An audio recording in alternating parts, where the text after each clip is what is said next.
creations, and must surround himself with all the objects of art and beauty he is capable of using and appreciating. To live fully in soul, man must have love, and love is denied expression by poverty. Man's highest happiness is found in the bestowal of benefits on those he loves. By poverty, man's highest happiness is found in the bestowal of benefits on those he loves. By poverty, man's highest happiness is found in the bestowal of benefits on those he loves. By poverty, man's highest happiness is found in the bestowal of benefits on those he loves. By poverty.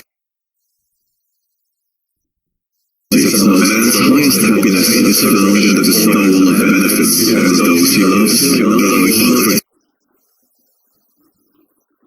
Man's highest happiness is found in the bestowal of benefits on those he loves. Man's highest happiness is found in the bestowal of benefits on those he loves.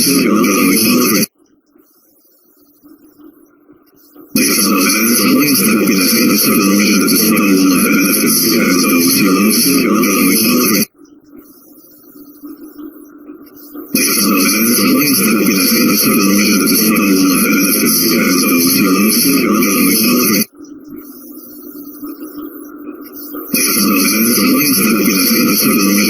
of benefits on those he loves. Man's highest happiness is found in the bestowal of benefits on those he loves.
That man finds full life for his body, develops his mind, and unfolds his soul.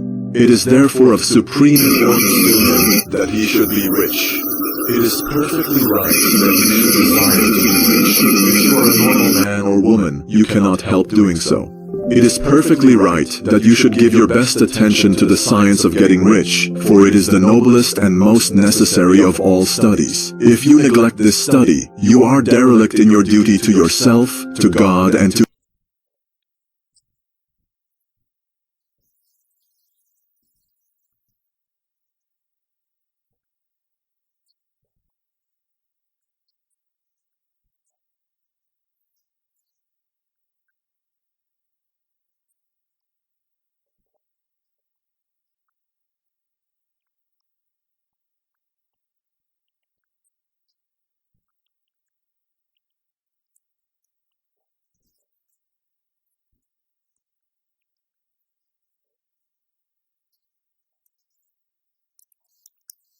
humanity, for you can render God and humanity no greater service than to make the most of yourself.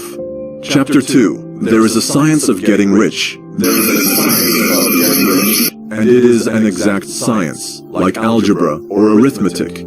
There are certain laws which govern the process of acquiring riches. Once these laws are learned and obeyed by any man, he will get rich with mathematical certainty. The ownership of money and property comes as a result of doing things in a certain way. Those who do things in this certain way, whether on purpose or accidentally, get rich, while those who do not do things in this certain way, no matter how hard they work or how able they are, remain poor. It is a natural law that like causes always produce like effects, and, therefore, any man or woman who learns to do things in this certain way will in fact finds full life for his body, develops his mind, and unfolds his soul. It is therefore of supreme importance that he should be rich. It is perfectly right that the people of one city would all be rich, while as a woman you cannot help doing so.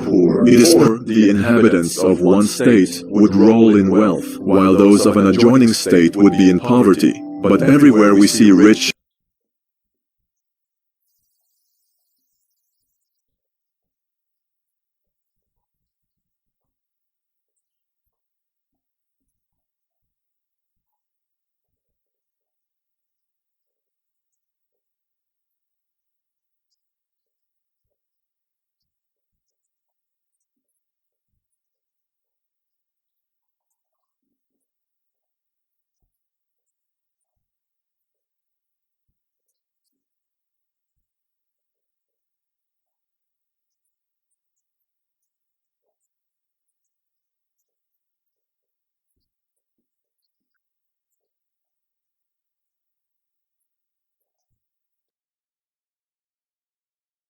and poor living side by side in the same environment and often engaged in the same vocations. When two men are in the same locality, perfectly right that you should give your best attention to the side of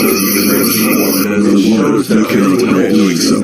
It is for the inhabitants of one state would roll in wealth, while those of an adjoining state would be in poverty. But everywhere we see rich neighborhood, and one gets rich while the other fails, it indicates that getting rich is the result of doing things in a certain way. And further, the ability to do things in this certain way is not due solely to the possession of talent, for many people who have great talent remain poor, while others who have very little talent get rich. Studying the people who have got rich, we find that they are an average lot in all respects, having no greater talents and abilities than other men.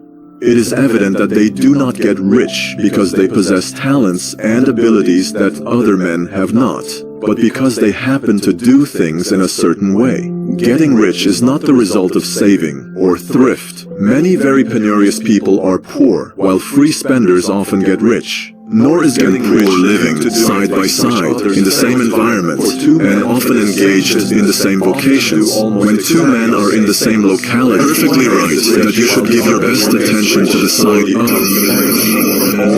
you cannot help doing so. It is for the inhabitants of one state would roll in wealth, while those of an adjoining state would be in poverty. But everywhere we see rich neighborhood, and one gets rich while the other fails, it indicates that getting rich is the result of doing things in a certain way. And further, the ability to do things in this certain way is not due solely to the possession of talent, for many people who have great talent remain poor, while others who have very little talent get rich. Studying the people who have got rich, we find that they are an average lot in all respects, having no greater talents and abilities than other men. It is evident that they do not get rich because they possess talents and abilities that other men have not, but because they happen to do things in a certain way. Getting rich is not the result of saving or thrift. Many very penurious people are poor, while free spenders often get rich. Nor is getting rich living side by side in the same environment and often engaged in the same vocations. When two men are in the same locality, perfectly right that you should give your best attention to the side of you cannot help doing when there are evidence in one state of growing wealth, when those of a rich state would be in poverty, but everywhere we see rich neighborhoods and one gets rich while the other fails, it indicates that getting rich is the result of doing things in a certain way, and further, the ability. Again, it is not a matter of choosing some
particular business or profession.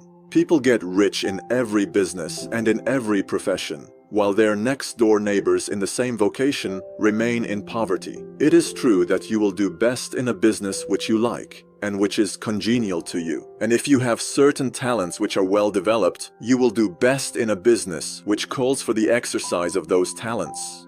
Also, you will do best in a business which is suited to your locality. An ice cream parlor would do better in a warm climate than in Greenland, and a salmon fishery will succeed better in the Northwest than in Florida, where there are no salmon. But, aside from these general limitations, getting rich is not dependent upon your engaging in some particular business, but upon your learning to do things in a certain way. If you are now in business, and anybody else in your locality is getting rich in the same business, while you are not getting rich, it is because you are not doing things in the same way that the other person is doing them. No one is prevented from getting rich by lack of capital. True, as you get capital, the increase becomes more easy and rapid, but one who has capital is already rich and does not need to consider how to become so. No matter how poor you may be, if you begin to do things in the certain way, you will begin to get rich, and you will.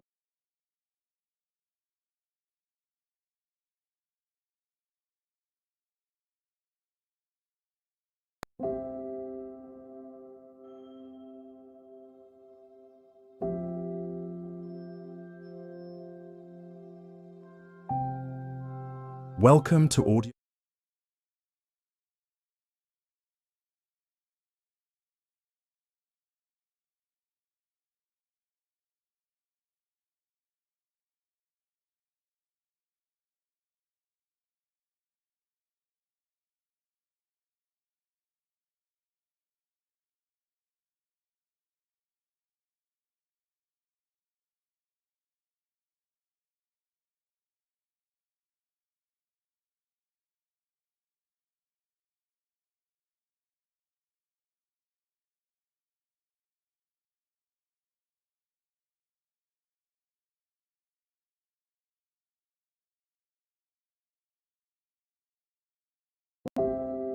Welcome to Audiowormofficial, where timeless classics come to life through voice.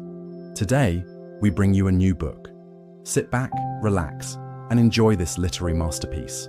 Don't forget to subscribe and turn on notifications so you never miss a new audiobook upload. Learn to win. Get up and push yourself. written by Kelvin W. Nathan. Introduction.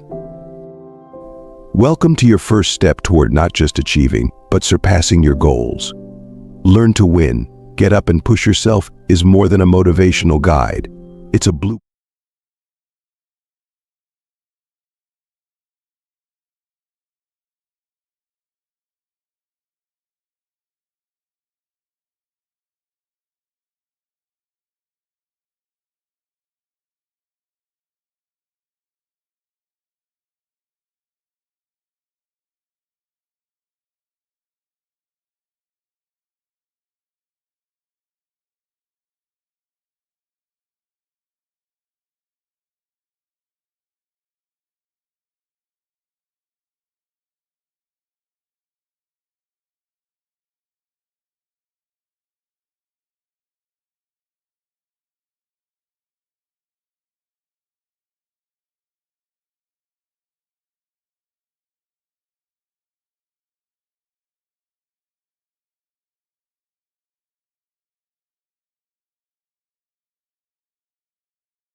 Welcome to Audiowormofficial, where timeless classics come to life through voice. Today, we bring you a new book. Sit back, relax, and enjoy this literary masterpiece. Don't forget to subscribe and turn on notifications so you never miss a new audiobook upload. Book 1, Chapter 1.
Welcome to Audiowormofficial, where timeless classics come to life through voice.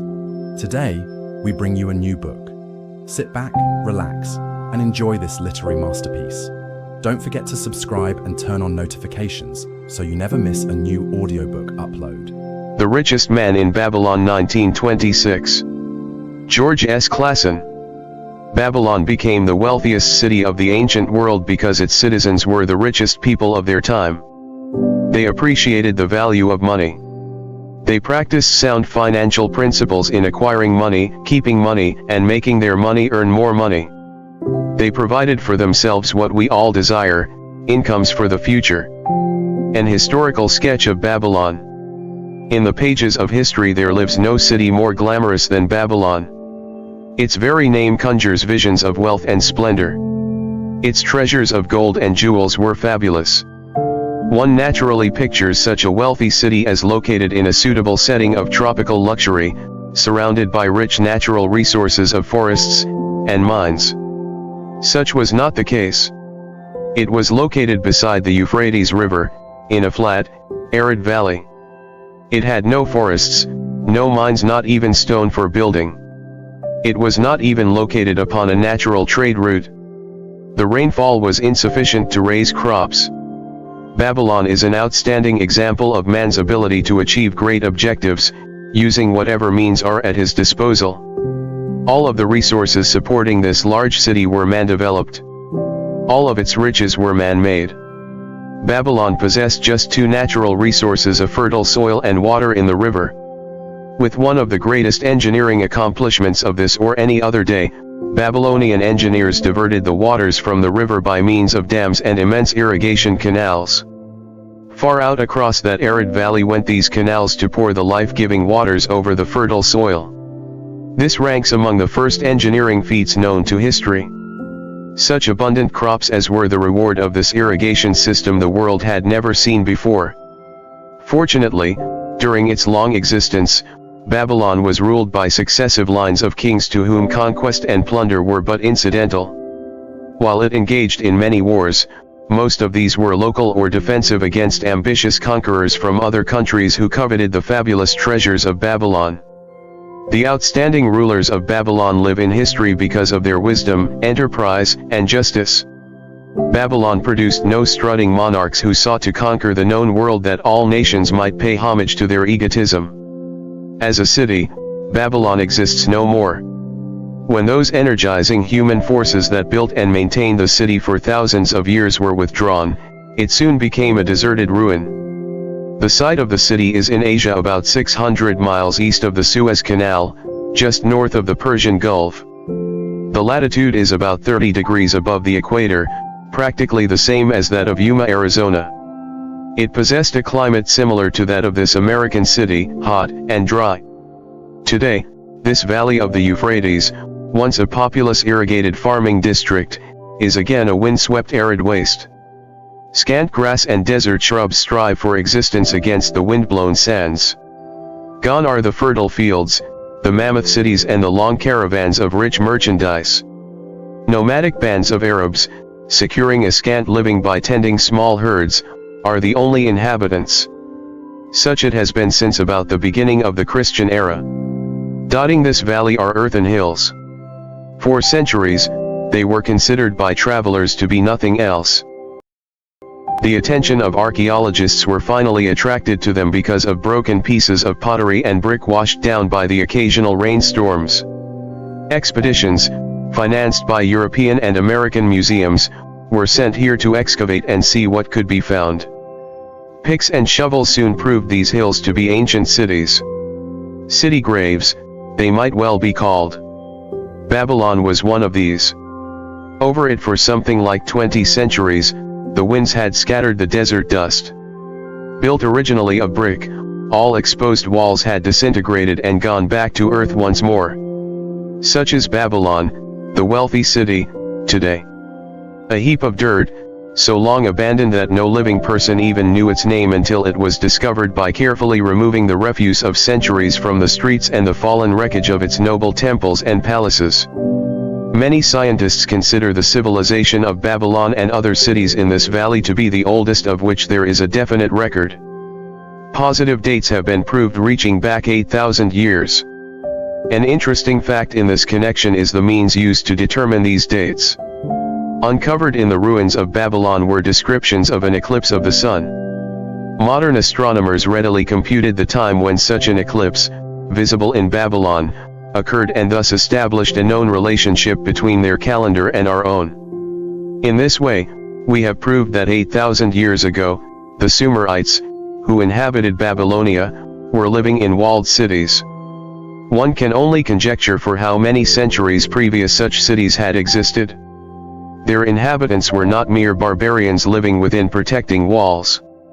They were an educated and enlightened people. So far as written history goes, they were the first engineers, the first astronomers, the first mathematicians, the first financiers and the first people to have a written language. Mention has already been made of the irrigation systems which transformed the arid valley into an agricultural paradise. The remains of these canals can still be traced, although they are mostly filled with accumulated sand. Some of them were of such size that, when empty of water, a dozen horses could be ridden abreast along their bottoms. In size they compare favorably with the largest canals in Colorado and Utah. In addition to irrigating the valley lands, Babylonian engineers completed another project of similar magnitude. By means of an elaborate drainage system they reclaimed an immense area of swampland at the mouths of the Euphrates and Tigris rivers and put this also under cultivation. Herodotus, the Greek traveler and historian, visited Babylon while it was in its prime and has given us the only known description by an outsider. His writings give a graphic description of the city and some of the unusual customs of its people. He mentions the remarkable fertility of the soil and the bountiful harvest of wheat and barley which they produced. The glory of Babylon has faded, but its wisdom has been preserved for us. For this we are indebted to their form of records. In that distant day, the use of paper had not been invented. Instead, they laboriously engraved their writing upon tablets of moist clay. When completed, these were baked and became hard tile. In size, they were about 6 by 8 inches, and an inch in thickness. These clay tablets, as they are commonly called, were used much as we use modern forms of writing. Upon them were engraved legends, poetry, history, transcriptions of royal decrees, the laws of the land, titles to property, promissory notes, and even letters which were dispatched by messengers to distant cities. From these clay tablets we are permitted an insight into the intimate, personal affairs of the people. For example, one tablet, evidently from the records of a country storekeeper, relates that upon the given date a certain named customer brought in a cow and exchanged it for 7 sacks of wheat, 3 being delivered at the time and the other 4 to await the customer's pleasure. Safely buried in the wrecked cities, archaeologists have recovered entire libraries of these tablets, hundreds of thousands of them. One of the outstanding wonders of Babylon was the immense wall surrounding the city. The ancients ranked them with the Great Pyramid of Egypt as belonging to the 7 wonders of the world. Queen Semiramis is credited with having erected the first walls during the early history of the city. Modern excavators have been unable to find any trace of the original walls. Nor is their exact height known. From mention made by early writers, it is estimated they were about 50 to 60 feet high, faced on the outer side with burnt brick and further protected by a deep moat of water. The later and more famous walls were started about 600 years before the time of Christ by King Nabopolassar. Upon such a gigantic scale did he plan the rebuilding, he did not live to see the work finished. This was left to his son, Nebuchadnezzar, whose name is familiar in biblical history. The height and length of these later walls staggers belief. They are reported upon reliable authority to have been about 160 feet high, the equivalent of the height of a modern 15-story office building. The total length is estimated as between 9 and 11 miles. So wide was the top that a 6-horse chariot could be driven around them. Of this tremendous structure, little now remains except portions of the foundations and the moat. In addition to the ravages of the elements, the Arabs completed the destruction by quarrying the brick for building purposes elsewhere. Against the walls of Babylon marched, in turn, the victorious armies of almost every conqueror of that age of wars of conquest. A host of kings laid siege to Babylon, but always in vain. Invading armies of that day were not to be considered lightly. Historians speak of such units as 10,000 horsemen, 25,000 chariots, 1,200 regiments of foot soldiers with 1,000 men to the regiment. Often 2 or 3 years of preparation would be required to assemble war materials and depots of food along the proposed line of march. The city of Babylon was organized much like a modern city. There were streets and shops. Peddlers offered their wares through residential districts. Priests officiated in magnificent temples. Within the city was an inner enclosure for the royal palaces. The walls about this were said to have been higher than those about the city. The Babylonians were skilled in the arts. These included sculpture, painting, weaving, gold working and the manufacture of metal weapons and agricultural implements. Their jewelers created most artistic jewelry. Many samples have been recovered from the graves of its wealthy citizens and are now on exhibition in the leading museums of the world. At a very early period when the rest of the world was still hacking at trees with stone-headed axes, or hunting and fighting with flint-pointed spears and arrows, the Babylonians were using axes, spears and arrows with metal heads. The Babylonians were clever financiers and traders. So far as we know, they were the original inventors of money as a means of exchange, of promissory notes and written titles to property. Babylon was never entered by hostile armies until about 540 years before the birth of Christ. Even then the walls were not captured. The story of the fall of Babylon is most unusual. Cyrus, one of the great conquerors of that period, intended to attack the city and hoped to take its impregnable walls. Advisors of Nabonidus, the king of Babylon, persuaded him to go forth to meet Cyrus and give him battle without waiting for the city to be besieged. In the succeeding defeat to the Babylonian army, it fled away from the city. Cyrus, thereupon, entered the open gates and took possession without resistance. Thereafter the power and prestige of the city gradually waned until, in the course of a few hundred years, it was eventually abandoned, deserted, left for the winds and storms to level once again to that desert earth from which its grandeur had originally been built. Babylon had fallen, never to rise again, but to its civilization owes much. The eons of time have crumbled to dust the proud walls of its temples, but the wisdom of Babylon endures. Money is the medium by which earthly success is measured. Money makes possible the enjoyment of the best the earth affords.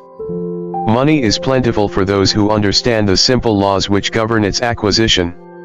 Money is governed today by the same laws which controlled it when prosperous men thronged the streets of Babylon, 6,000 years ago. The man who desired gold, Bansur, the chariot builder of Babylon, was thoroughly discouraged.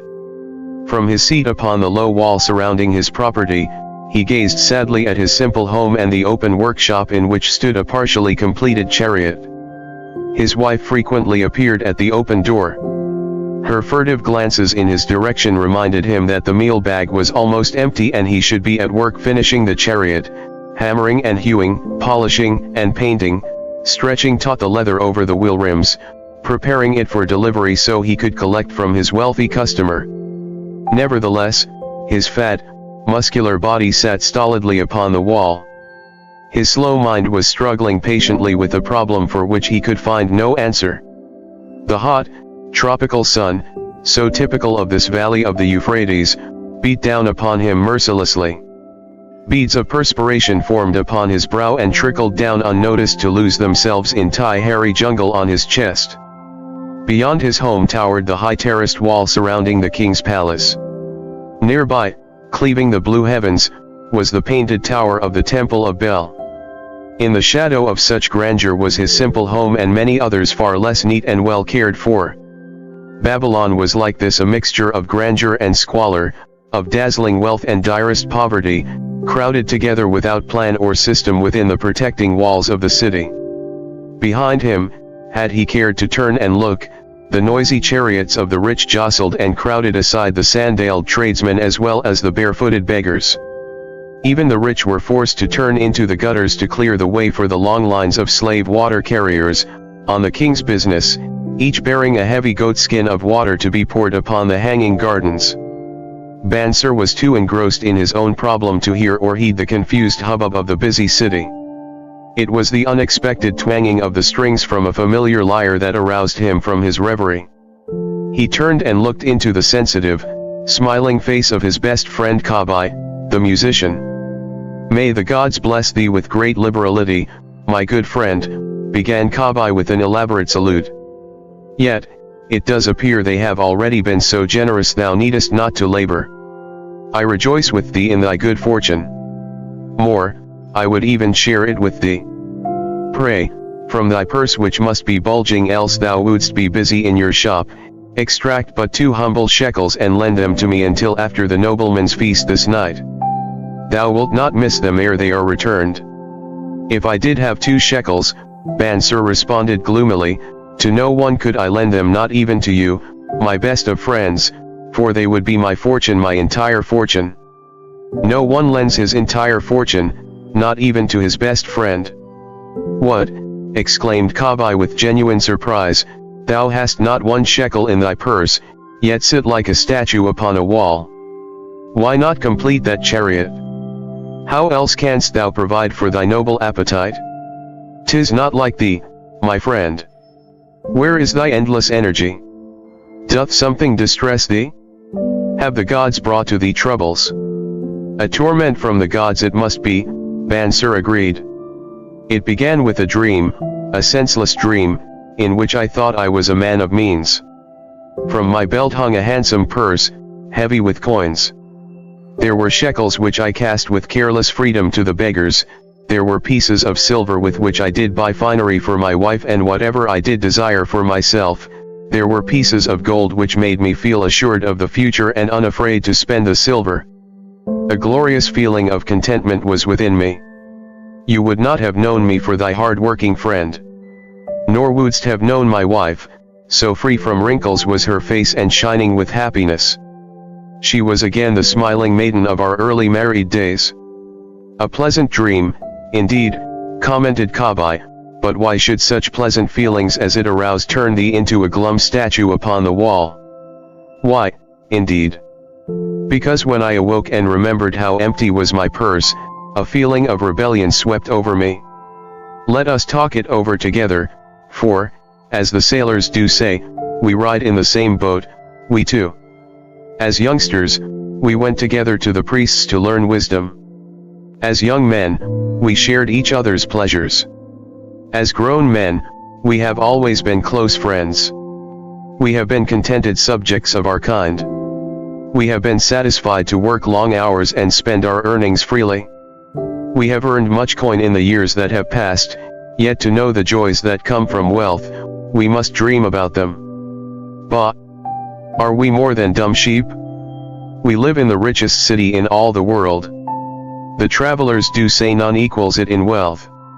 About us is much display of wealth, but of it we ourselves have not. After half a lifetime of hard labor, thou, my best of friends, hast an empty purse and sayest to me, may I borrow such a trifle as 2 shekels until after the nobleman's feast this night? Then, what do I reply? Do I say, here is my purse, its contents will I gladly share? No, I admit that my purse is as empty as thine. What is the matter? Why cannot we acquire silver and gold more than enough for food and robes? Consider, also, our sons, Bansir continued, are they not 17 following in the footsteps of their fathers? Need they and their families and their sons' families live all their lives in the midst of such treasurers of gold, and yet, like us, be content to banquet upon sour goat's milk and porridge? Never, in all the years of our friendship, didst thou talk like this before, Bansir. Kabai was puzzled. Never in all those years did I think like this before. From early dawn until darkness stopped me, I have labored to build the finest chariots any man could make, soft-heartedly hoping someday the gods would recognize my worthy deeds and bestow upon me great prosperity. This they have never done. At last, I realize this they will never do. Therefore, my heart is sad. I wish to be a man of means. I wish to own lands and cattle, to have fine robes and coins in my purse. I am willing to work for these things with all the strength in my back, with all the skill in my hands, with all the cunning in my mind, but I wish my labors to be fairly rewarded. What is the matter with us? Again I ask you. Why cannot we have our just share of the good things so plentiful for those who have the gold with which to buy them? Would I knew an answer. Kabai replied. No better than thou am I satisfied. My earnings from my lyre are quickly gone. Often must I plan and scheme that my family be not hungry. Also, within my breast is a deep longing for a lyre large enough that it may truly sing the strains of music that do surge through my mind. With such an instrument could I make music finer than even the king has heard before. Such a lyre thou shouldst have. No man in all Babylon could make it sing more sweetly, could make it sing so sweetly, not only the king but the gods themselves would be delighted. But how mayest thou secure it while we both of us are as poor as the king's slaves? Listen to the bell. Here they come. He pointed to the long column of half-naked, sweating water-bearers plodding laboriously up the narrow street from the river. 5 abreast they marched, each bent under a heavy goatskin of water. A fine figure of a man, he who doth lead them. Kabai indicated the wearer of the bell who marched in front without a load. A prominent man in his own country, 'tis easy to see.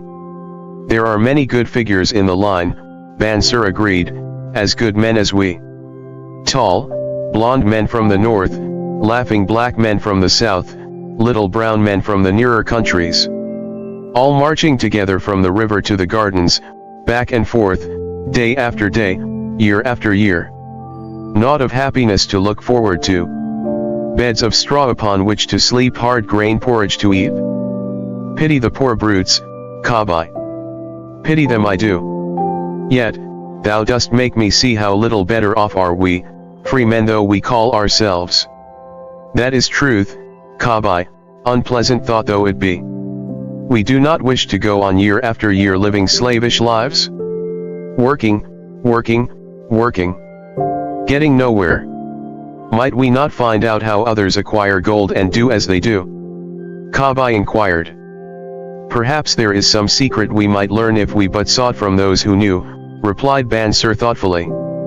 This very day, suggested Kabai, I did pass our old friend, Arkad, riding in his golden chariot. This I will say, he did not look over my humble head as many in his station might consider his right. Instead, he did wave his hand that all onlookers might see him pay greetings and bestow his smile of friendship upon Kabai, the musician. He is claimed to be the richest man in all Babylon, Bansir mused. So rich the king is said to seek his golden aid in affairs of the treasury, Kabai replied. So rich, Bansir interrupted, I fear if I should meet him in the darkness of the night, I should lay my hands upon his fat wallet. Nonsense, reproved Kabai, a man's wealth is not in the purse he carries. A fat purse quickly empties if there be no golden stream to refill it. Arkad has an income that constantly keeps his purse full, no matter how liberally he spends. Income, that is the thing, ejaculated Bansir. I wish an income that will keep flowing into my purse whether I sit upon the wall or travel to far lands. Arkad must know how a man can make an income for himself. Dost suppose it is something he could make clear to a mind as slow as mine? Methinks he did teach his knowledge to his son, no Mazir, Kabai responded.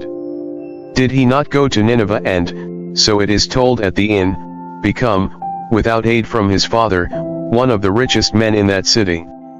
Kabai, thou bringest to me a rare thought. A new light gleamed in Bansir's eyes. It costs nothing to ask wise advice from a good friend, and Arkad was always that. Never mind though our purses be as empty as the falcon's nest of a year ago. Let that not detain us. We are weary of being without gold in the midst of plenty. We wish to become men of means. Come, let us go to Arkad and ask how we, also, may acquire incomes for ourselves. Thou speakest with true inspiration, Bansir. Thou bringeth to my mind a new understanding. Thou makest me to realize the reason why we have never found any measure of wealth. We never sought it. Thou hast labored patiently to build the staunchest chariots in Babylon. To that purpose was devoted your best endeavors. Therefore, at it thou didst succeed. I strove to become a skillful lyre player. And, at it I did succeed. In those things toward which we exerted our best endeavors we succeeded. The gods were content to let us continue thus. Now, at last, we see a light, bright like that from the rising sun. It biddeth us to learn more that we may prosper more. With a new understanding we shall find honorable ways to accomplish our desires. Let us go to Arkad this very day, Bansir urged. Also, let us ask other friends of our boyhood days, who have fared no better than ourselves, to join us that they, too, may share in his wisdom. Thou wert ever thus thoughtful of thy friends, Bansir. Therefore hast thou many friends. It shall be as thou sayest. We go this day and take them with us. The richest man in Babylon. In old Babylon there once lived a certain very rich man named Arkad. Far and wide he was famed for his great wealth. Also was befamed for his liberality. He was generous in his charities. He was generous with his family. He was liberal in his own expenses. But nevertheless each year his wealth increased more rapidly than he spent it. And there were certain friends of younger days who came to him and said, "You, Arcad, are more fortunate than we. You have become the richest man in all Babylon while we struggle for existence. You can wear the finest garments and you can enjoy the rarest foods, while we must be content if we can clothe our families in raiment that is presentable and feed them as best we can. Yet, once we were equal. We studied under the same master. We played in the same games. And in neither the studies nor the games did you outshine us. And in the years since, you have been no more an honorable citizen than we. Nor have you worked harder or more faithfully, insofar as we can judge. Why, then, should a fickle fate single you out to enjoy all the good things of life and ignore us who are equally deserving?" Thereupon Arcad remonstrated with them, saying, "If you have not acquired more than a bare existence in the years since we were youths, it is because you either have failed to learn the laws that govern the building of wealth, or else you do not observe them. Fickle fate is a vicious goddess who brings no permanent good to anyone. On the contrary, she brings ruin to almost every man upon whom she showers unearned gold. She makes wanton spenders, who soon dissipate all they receive and are left beset by overwhelming appetites and desires they have not the ability to gratify. Yet others whom she favors become misers and hoard their wealth, fearing to spend what they have, knowing they do not possess the ability to replace it.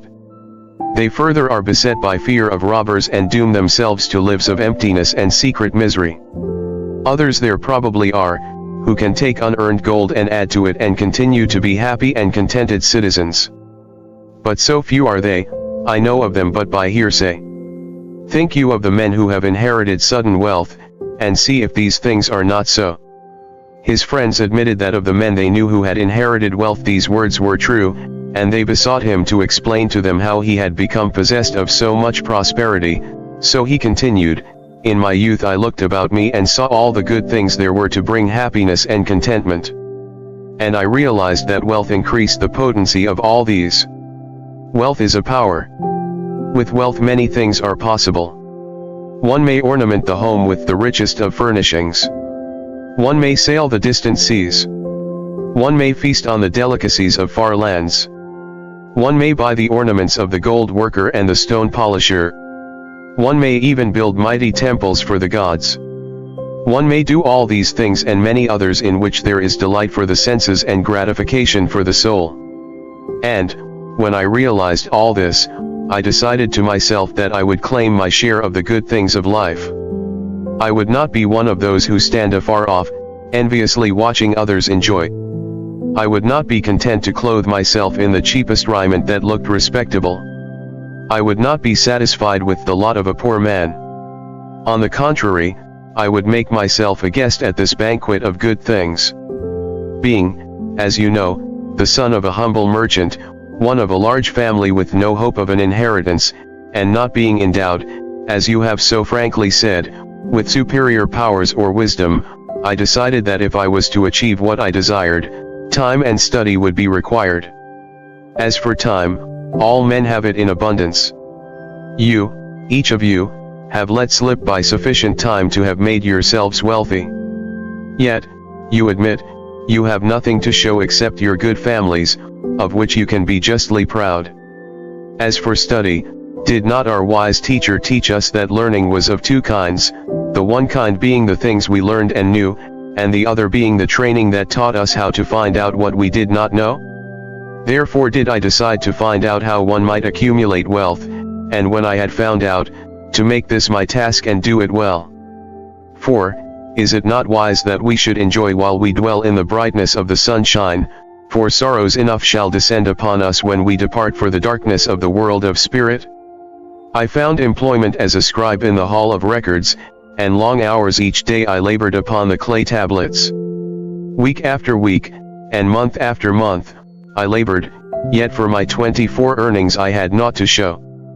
Food and clothing and penance to the gods, and other things of which I could remember not what, absorbed all my earnings. But my determination did not leave me. And one day Algamish, the money lender, came to the house of the city master and ordered a copy of the 9th law, and he said to me, I must do this in 2 days, and if the task is done by that time, 2 coppers will I give to thee. So I labored hard, but the law was long, and when Algamish returned the task was unfinished. He was angry, and had I been his slave, he would have beaten me. But knowing the city master would not permit him to injure me, I was unafraid, so I said to him, Algamish, you are a very rich man. Tell me how I may also become rich, and all night I will carve upon the clay, and when the sun rises it shall be completed. He smiled at me and replied, You are a forward knave, but we will call it a bargain. All that night I carved, though my back pained and the smell of the wick made my head ache until my eyes could hardly see. But when he returned at sunup, the tablets were complete. Now, I said, tell me what you promised. You have fulfilled your part of our bargain, my son, he said to me kindly, and I am ready to fulfill mine. I will tell you these things you wish to know because I am becoming an old man, and an old tongue loves to wag. And when youth comes to age for advice he receives the wisdom of years. But too often does youth think that age knows only the wisdom of days that are gone, and therefore profits not. But remember this, the sun that shines today is the sun that shone when thy father was born, and will still be shining when thy last grandchild shall pass into the darkness. The thoughts of youth, he continued, are bright lights that shine forth like the meteors that oft make brilliant the sky, but the wisdom of age is like the fixed stars that shine so unchanged that the sailor may depend upon them to steer his course. Mark you well my words, for if you do not you will fail to grasp the truth that I will tell you, and you will think that your night's work has been in vain. Then he looked at me shrewdly from under his shaggy brows and said in a low, forceful tone, I found the road to wealth when I decided that a part of all I earned was mine to keep. And so will you. Then he continued to look at me with a glance that I could feel pierce me but said no more. Is that all? I asked. That was sufficient to change the heart of a sheepherder into the heart of a money lender, he replied. But all I earn is mine to keep, is it not? I demanded. Far from it, he replied. Do you not pay the garment maker? Do you not pay the sandal maker? Do you not pay for the things you eat? Can you live in Babylon without spending? What have you to show for your earnings of the past month? What for the past year? Fool! You pay to everyone but yourself. Dullard, you labor for others. As well be a slave and work for what your master gives you to eat and wear. If you did keep for yourself 1/10 of all you earn, how much would you have in 10 years? My knowledge of the numbers did not forsake me, and I answered, as much as I earn in 1 year. You speak but half the truth, he retorted. Every gold piece you save is a slave to work for you. Every copper it earns is its child that also can earn for you. If you would become wealthy, then what you save must earn, and its children must earn, that all may help to give to you the abundance you crave. You think I cheat you for your long night's work, he continued, but I am paying you 1,000 times over if you have the intelligence to grasp the truth I offer you. A part of all you earn is yours to keep. It should be not less than 1/10 no matter how little you earn. It can be as much more as you can afford. Pay yourself first. Do not buy from the clothes maker and the sandal maker more than you can pay out of the rest and still have enough for food and charity and penance to the gods. Wealth, like a tree, grows from a tiny seed. The first copper you save is the seed from which your tree of wealth shall grow. The sooner you plant that seed the sooner shall the tree grow. And the more faithfully you nourish and water that tree with consistent savings, the sooner may you bask in contentment beneath its shade. So saying, he took his tablets and went away. I thought much about what he had said to me, and it seemed reasonable. So I decided that I would try it. Each time I was paid I took one from each 10 pieces of copper and hid it away. And strange as it may seem, I was no shorter of funds than before. I noticed little difference as I managed to get along without it. But often I was tempted, as my hoard began to grow, to spend it for some of the good things the merchants displayed, brought by camels and ships from the land of the Phoenicians. But I wisely refrained. A 12th month after Algamish had gone, he again returned and said to me, "Son, have you paid to yourself not less than 1/10 of all you have earned for the past year?" I answered proudly, "Yes, master, I have." "That is good," he answered, beaming upon me, "and what have you done with it?" "I have given it to Azmur, the brickmaker, who told me he was traveling over the far seas and in Tyre he would buy for me the rare jewels of the Phoenicians. When he returns we shall sell these at high prices and divide the earnings." "Every fool must learn," he growled, "but why trust the knowledge of a brickmaker about jewels? Would you go to the bread maker to inquire about the stars? No, by my tunic, you would go to the astrologer, if you had power to think. Your savings are gone, youth, you have jerked your wealth tree up by the roots.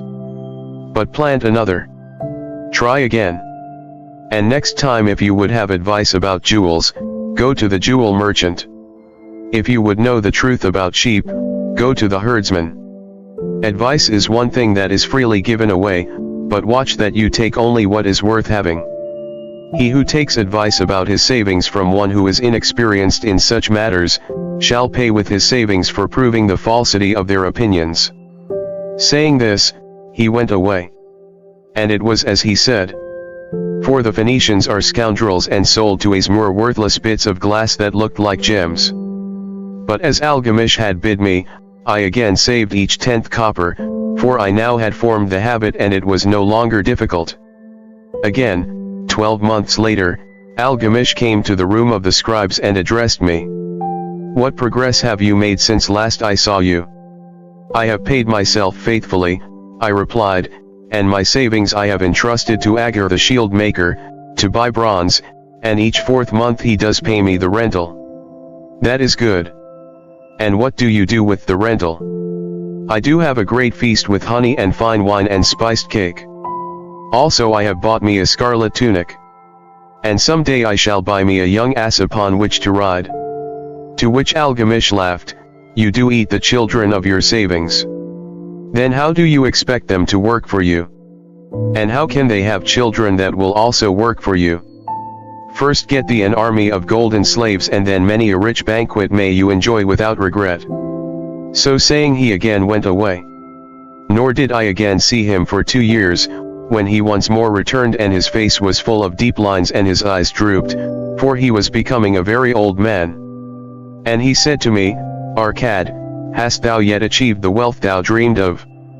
And I answered, "Not yet all that I desire, but some I have, and it earns more, and its earnings earn more." "And do you still take the advice of brickmakers?" "About brickmaking they give good advice," I retorted. "Arcad," he continued, "you have learned your lessons well. You first learned to live upon less than you could earn. Next you learned to seek advice from those who were competent through their own experiences to give it. And, lastly, you have learned to make gold work for you. You have taught yourself how to acquire money, how to keep it, and how to use it.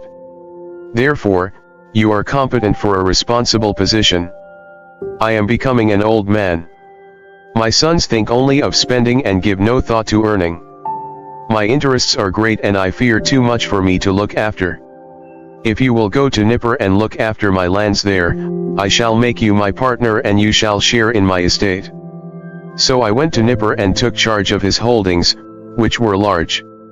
And because I was full of ambition and because I had mastered the 3 laws of successfully handling wealth, I was enabled to increase greatly the value of his properties. So I prospered much, and when the spirit of Algamish departed for the sphere of darkness, I did share in his estate as he had arranged under the law. So spake Arcad, and when he had finished his tale, one of his friends said, "You were indeed fortunate that Algamish made of you an heir. Fortunate only in that I had the desire to prosper before I first met him. For 4 years did I not prove my definiteness of purpose by keeping 1/10 of all earned? Would you call a fisherman lucky who for years so studied the habits of the fish that with each changing wind he could cast his nets about them? Opportunity is a haughty goddess who wastes no time with those who are unprepared. You had strong willpower to keep on after you lost your first year's savings. You are unusual in that way, spoke up another. Willpower, retorted Arcad. What nonsense! Do you think willpower gives a man the strength to lift a burden the camel cannot carry, or to draw a load the oxen cannot budge? Willpower is but the unflinching purpose to carry a task you set for yourself to fulfillment. If I set for myself a task, be it ever so trifling, I shall see it through. How else shall I have confidence in myself to do important things? Should I say to myself, for 100 days as I walk across the bridge into the city, I will pick from the road a pebble and cast it into the stream, I would do it? If on the 7th day I passed by without remembering, I would not say to myself, tomorrow I will cast 2 pebbles which will do as well. Instead, I would retrace my steps and cast the pebble. Nor on the 20th day would I say to myself, Arcad, this is useless. What does it avail you to cast a pebble every day? Throw in a handful and be done with it? No, I would not say that nor do it. When I set a task for myself, I complete it. Therefore, I am careful not to start difficult and impractical tasks, because I love leisure. And then another friend spoke up and said, if what you tell is true, and it does seem as you have said, reasonable, then being so simple, if all men did it, there would not be enough wealth to go around. Wealth grows wherever men exert energy, Arcad replied. If a rich man builds him a new palace, is the gold he pays out gone? No, the brickmaker has part of it and the laborer has part of it, and the artist has part of it. And everyone who labors upon the house has part of it, yet when the palace is completed, is it not worth all it cost? And is the ground upon which it stands not worth more because it is there? And is the ground that adjoins it not worth more because it is there? Wealth grows in magic ways. No man can prophesy the limit of it. Have not the Phoenicians built great cities on barren coasts with the wealth that comes from their ships of commerce on the seas? What then do you advise us to do that we also may become rich? Asked still another of his friends. The years have passed and we are no longer young men and we have nothing put by. I advise that you take the wisdom of Algamish and say to yourselves, a part of all I earn is mine to keep. Say it in the morning when you first arise. Say it at noon. Say it at night. Say it each hour of every day. Say it to yourself until the words stand out like letters of fire across the sky. Impress yourself with the idea. Fill yourself with the thought. Then take whatever portion seems wise. Let it be not less than 1/10 and lay it by. Arrange your other expenditures to do this if necessary. But lay by that portion first. Soon you will realize what a rich feeling it is to own a treasure upon which you alone have claim.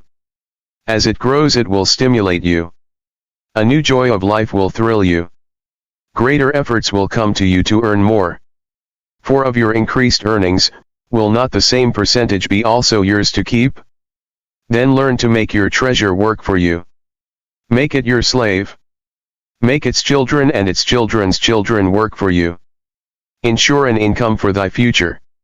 Look thou at the aged and forget not that in the days to come thou also will be numbered among them. Therefore invest thy treasure with greatest caution that it be not lost. Usurious rates of return are deceitful sirens that sing but to lure the unwary upon the rocks of loss and remorse. Provide also that thy family may not want should the gods call thee to their realms. For such protection it is always possible to make provision with small payments at regular intervals. Therefore the provident man delays not in expectation of a large sum becoming available for such a wise purpose. Counsel with wise men. Seek the advice of men whose daily work is handling money. Let them save you from such an error as I myself made in entrusting my money to the judgment of Azmur, the brickmaker. A small return and a safe one is far more desirable than risk. Enjoy life while you are here. Do not overstrain or try to save too much. If 1/10 of all you earn is as much as you can comfortably keep, be content to keep this portion.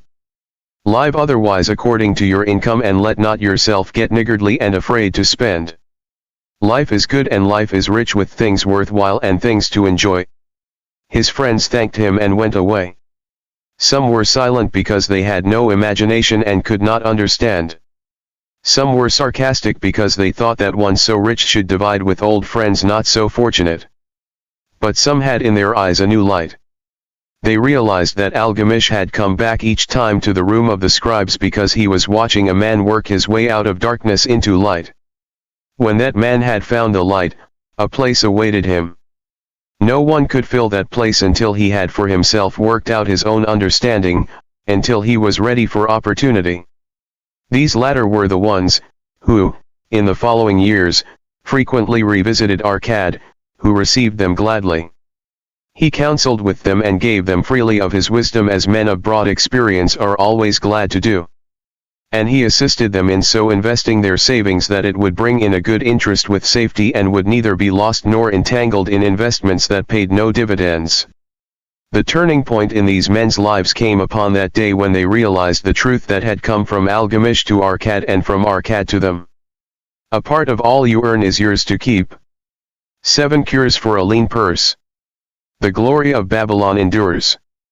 Down through the ages its reputation comes to us as the richest of cities, its treasures as fabulous. Yet it was not always so. The riches of Babylon were the results of the wisdom of its people. They first had to learn how to become wealthy. When the good king, Sargon, returned to Babylon after defeating his enemies, the Elamites, he was confronted with a serious situation. The royal chancellor explained it to the king thus. After many years of great prosperity brought to our people because your majesty built the great irrigation canals and the mighty temples of the gods, now that these works are completed the people seem unable to support themselves. The laborers are without employment. The merchants have few customers. The farmers are unable to sell their produce. The people have not enough gold to buy food. But where has all the gold gone that we spent for these great improvements? Demanded the king. It has found its way, I fear, responded the chancellor, into the possession of a few very rich men of our city. It filtered through the fingers of most our people as quickly as the goat's milk goes through the strainer. Now that the stream of gold has ceased to flow, most of our people have nothing to for their earnings. The king was thoughtful for some time. Then he asked, why should so few men be able to acquire all the gold? Because they know how, replied the chancellor. One may not condemn a man for succeeding because he knows how. Neither may one with justice take away from a man what he has fairly earned, to give to men of less ability. But why, demanded the king, should not all the people learn how to accumulate gold and therefore become themselves rich and prosperous? Quite possible, your excellency. But who can teach them? Certainly not the priests, because they know naught of money-making. Who knows best in all our city how to become wealthy, Chancellor? Asked the king. Thy question answers itself, your majesty. Who has amassed the greatest wealth, in Babylon? Well said, my able chancellor. It is Arcad. He is richest man in Babylon. Bring him before me on the morrow. Upon the following day, as the king had decreed, Arcad appeared before him, straight and sprightly despite his 80 years and 10. Arcad, spoke the king, is it true thou art the richest man in Babylon? So it is reported, your majesty, and no man disputes it? How becamest thou so wealthy? By taking advantage of opportunities available to all citizens of our good city. Thou hadst nothing to start with. Only a great desire for wealth. Besides this, nothing. Arcad, continued the king, our city is in a very unhappy state because a few men know how to acquire wealth and therefore monopolize it, while the mass of our citizens lack the knowledge of how to keep any part of the gold they receive. It is my desire that Babylon be the wealthiest city in the world. Therefore, it must be a city of many wealthy men. Therefore, we must teach all the people how to acquire riches. Tell me, Arcad, is there any secret to acquiring wealth? Can it be taught? It is practical, your majesty. That which one man knows can be taught to others. The king's eyes glowed. Arcad, thou speak the words I wish to hear. Wilt thou lend thyself to this great cause? Wilt thou teach thy knowledge to a school for teachers, each of whom shall teach others until there are enough trained to teach these truths to every worthy subject in my domain? Arcad bowed and said, I am thy humble servant to command. Whatever knowledge I possess will I gladly give for the betterment of my fellow men and the glory of my king. Let your good chancellor arrange for me a class of 100 men, and I will teach to them those 7 cures which did fatten my purse, than which there was none leaner in all Babylon. A fortnight later, in compliance with the king's command, the chosen 100 assembled in the great hall of the Temple of Learning, seated upon colorful rings in a semicircle. Arcad sat beside a small taburet upon which smoked a sacred lamp, sending forth a strange and pleasing odor. Behold, the richest man in Babylon, whispered a student, nudging his neighbor as Arcad arose. He is but a man even as the rest of us. As a dutiful subject of our great king, Arcad began, I stand before you in his service. Because once I was a poor youth who did greatly desire gold, and because I found knowledge that enabled me to acquire it, he asks that I impart unto you my knowledge. I started my fortune in the humblest way. I had no advantage not enjoyed as fully by you and every citizen in Babylon. The first storehouse of my treasure was a well purse. I loathed its useless emptiness. I desired it be round and full, clinking with the sound of gold. Therefore, I sought every remedy for a lean purse. I found 7. To you, who are assembled before me, shall I explain the 7 cures for a lean purse which I do recommend to all men who desire much gold. Each day for 7 days will I explain to you one of the 7 remedies. Listen attentively to the knowledge that I will impart. Debate it with me.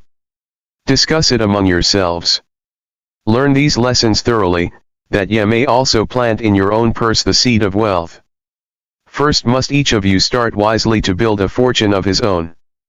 Then wilt thou be competent, and only then, to teach these truths to others. I shall teach to you in simple ways how to fatten your purses. This is the first step leading to the temple of wealth, and no man may climb who cannot plant his feet firmly upon the first step.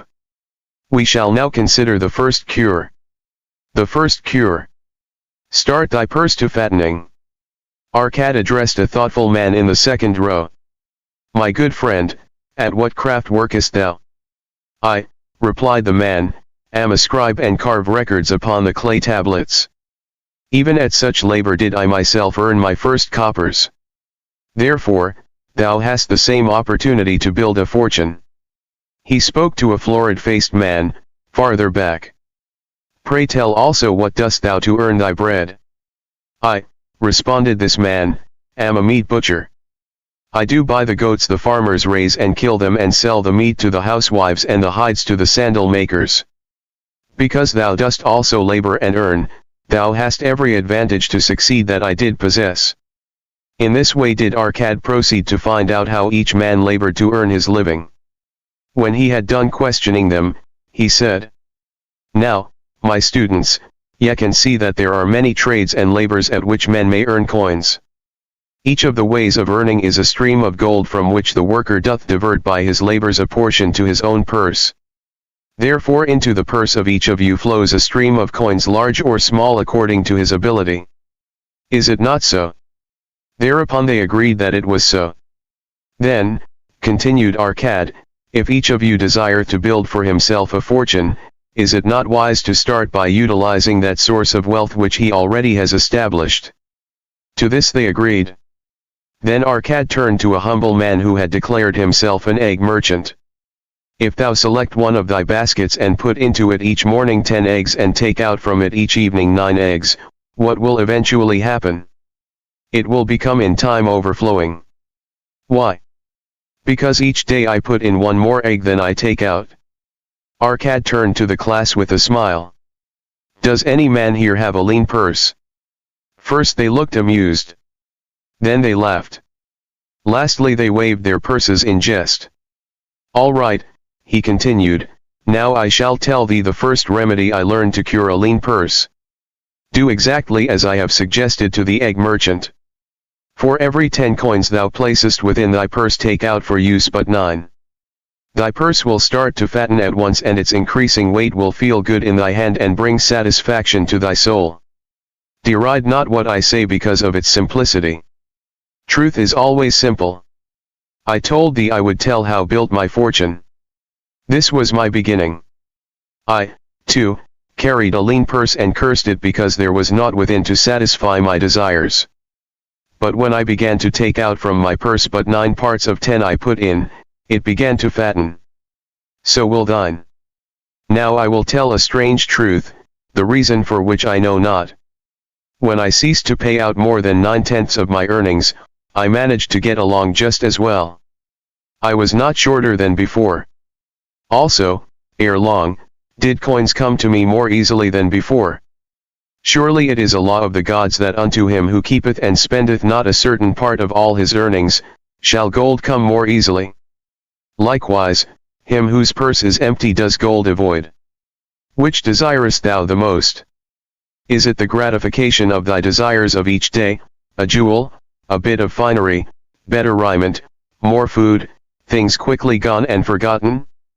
Or is it substantial belongings, gold, lands, herds, merchandise, income-bringing investments?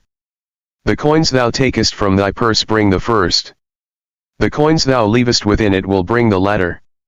This, my students, was the first cure I did discover for my lean purse. For each 10 coins I put in, to spend but 9. Debate this amongst yourselves. If any man proves it untrue, tell me upon the morrow when we shall meet again. The second cure. Control thy expenditures. Some of your members, my students, have asked me this: how can a man keep 1/10 of all he earns in his purse when all the coins he earns are not enough for his necessary expenses? So did Arcad address his students upon the second day. Yesterday how many of thee carried lean purses? All of us, answered the class. Yet, thou do not all earn the same. Some earn much more than others. Some have much larger families to support. Yet, all purses were equally lean. Now I will tell thee an unusual truth about men and sons of men. It is this, that what each of us calls our necessary expenses will always grow to equal our incomes unless we protest to the contrary. Confuse not the necessary expenses with thy desires. Each of you, together with your good families, have more desires than your earnings can gratify. Therefore are thy earnings spent to gratify these desires insofar as they will go.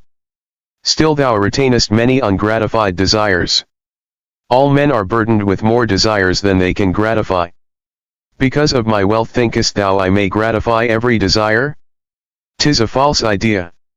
There are limits to my time. There are limits to my strength.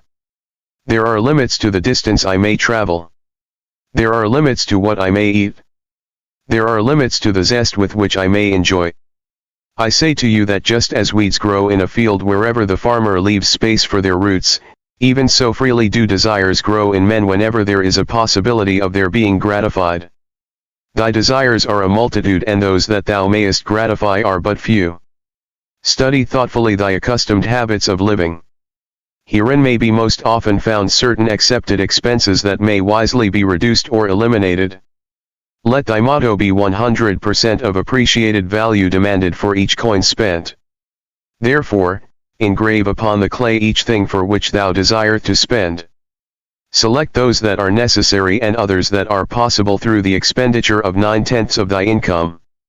Cross out the rest and consider them but a part of that great multitude of desires that must go unsatisfied, and regret them not. Budget then thy necessary expenses. Touch not the 1/10 that is fattening thy purse. Let this be thy great desire that is being fulfilled. Keep working with thy budget, keep adjusting it to help thee. Make it thy first assistant in defending thy fattening purse. Hereupon one of the students, wearing a robe of red and gold, arose and said, I am a free man.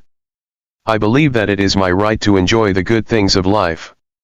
Therefore do I rebel against the slavery of a budget which determines just how much I may spend and for what. I feel it would take much pleasure from my life and make me little more than a pack ass to carry a burden. To him Arcad replied, Who, my friend, would determine thy budget? I would make it for myself, responded the protesting one. In that case, were a pack ass to budget his burden, would he include therein jewels and rugs and heavy bars of gold? Not so. He would include hay and grain and a bag of water for the desert trail. The purpose of a budget is to help thy purse to fatten. It is to assist thee to have thy necessities and, insofar as attainable, thy other desires. It is to enable thee to realize thy most cherished desires by defending them from thy casual wishes. Like a bright light in a dark cave, thy budget shows up the leaks from thy purse and enables thee to stop them and control thy expenditures for definite and gratifying purposes. This, then, is the second cure for a lean purse. Budget thy expenses that thou mayest have coins to pay for thy necessities, to pay for thy enjoyments and to gratify thy worthwhile desires without spending more than 9/10 of thy earnings. The third cure. Make thy gold multiply. Behold, thy lean purse is fattening. Thou hast disciplined thyself to leave therein 1/10 of all thou earneth. Thou hast controlled thy expenditures to protect thy growing treasure. Next, we will consider means to put thy treasure to labor and to increase. Gold in a purse is gratifying to own and satisfieth a miserly soul, but earns nothing. The gold we may retain from our earnings is but the start. The earnings it will make shall build our fortunes. So spoke Arcad upon the third day to his class. How therefore may we put our gold to work? My first investment was unfortunate, for I lost all. Its tale I will relate later. My first profitable investment was a loan I made to a man named Agar, a shield maker. Once each year did he buy large shipments of bronze brought from across the sea to use in his trade. Lacking sufficient capital to pay the merchants, he would borrow from those who had extra coins. He was an honorable man. His borrowing he would repay, together with a liberal rental, as he sold his shields. Each time I loaned to him I loaned back also the rental he had paid to me. Therefore not only did my capital increase, but its earnings likewise increased. Most gratifying was it to have these sums returned to my purse. I tell you, my students, a man's wealth is not in the coins he carries in his purse, it is the income he buildeth, the golden stream that continually floweth into his purse and keepeth it always bulging. That is what every man desireth. That is what thou, each one of thee desireth, an income that continueth to come whether thou work or travel. Great income one have acquired. So great that I am called a very rich man. My loans to Agar were my first training in profitable investment. Gaining wisdom from this experience, I extended my loans and investments as my capital increased. From a few sources at first, from many sources later, flowed into my purse a golden stream of wealth available for such wise uses as I should decide. Behold, from my humble earnings I had begotten a horde of golden slaves, each laboring and earning more gold. As they labored for me, so their children also labored and their children's children until great was the income from their combined efforts. Gold increaseth rapidly when making reasonable earnings, as thou wilt to the principal. When the boy had reached the age of 20 years, the farmer again went to the money lender to inquire about the silver. The money lender explained that because the sum had been increased by compound interest, the original 10 pieces of silver had now grown to 30½ pieces. The farmer was well pleased, and because the son did not need the coins, he left them with the money lender. When the son became 50 years of age, the father meantime having passed to the other world, the money lender paid the son in settlement 167 pieces of silver. Thus in 50 years had the investment multiplied itself at rental almost 17 times. This, then, is the third cure for a lean purse, to put each coin to laboring that it may reproduce its kind even as the flocks of the field and help bring to thee income, a stream of wealth that shall flow constantly into thy purse. The fourth cure. Guard thy treasures from loss. Misfortune loves a shining mark. Gold in a man's purse must be guarded with firmness, else it be lost. Thus it is wise that we must first secure small amounts and learn to protect them before the gods entrust us with larger. So spoke Arcad upon the fourth day to his class. Every owner of gold is tempted by opportunities whereby it would seem that he could make large sums by its investment in most plausible projects. Often friends and relatives are eagerly entering such investment and urge him to follow. The first sound principle of investment is security for thy principal. Is it wise to be intrigued by larger earnings when thy principal may be lost? I say not. The penalty of risk is probable loss. Study carefully, before parting with thy treasure, each assurance that it may be safely reclaimed. Be not misled by thine own romantic desires to make wealth rapidly. Before thou loan it to any man, assure thyself of his ability to repay and his reputation for doing so, that thou mayest not unwittingly be making him a present of thy hard-earned treasure. Before thou entrust it as an investment in any field, acquaint thyself with the dangers which may beset it. My own first investment was a tragedy to me at the time. The guarded savings of a year I did entrust to a brickmaker, named Azmour, who was traveling over the far seas, and in Tyre agreed to buy for me the rare jewels of the Phoenicians. These we would sell upon his return and divide the profits. The Phoenicians were scoundrels and sold him bits of glass. My treasure was lost. Today, my training would show to me at once the folly of entrusting a brickmaker to buy jewels. Therefore, do I advise thee from the wisdom of my experiences, be not too confident of thine own wisdom in entrusting thy treasures to the possible pitfalls of investments. Better by far to consult the wisdom of those experienced in handling money for profit. Such advice is freely given for the asking and may readily possess a value equal in gold to the sum thou considerest investing. In truth, such is its actual value if it save thee from loss. This, then, is the fourth cure for a lean purse, and of great importance if it prevent thy purse from being emptied once it has become well filled.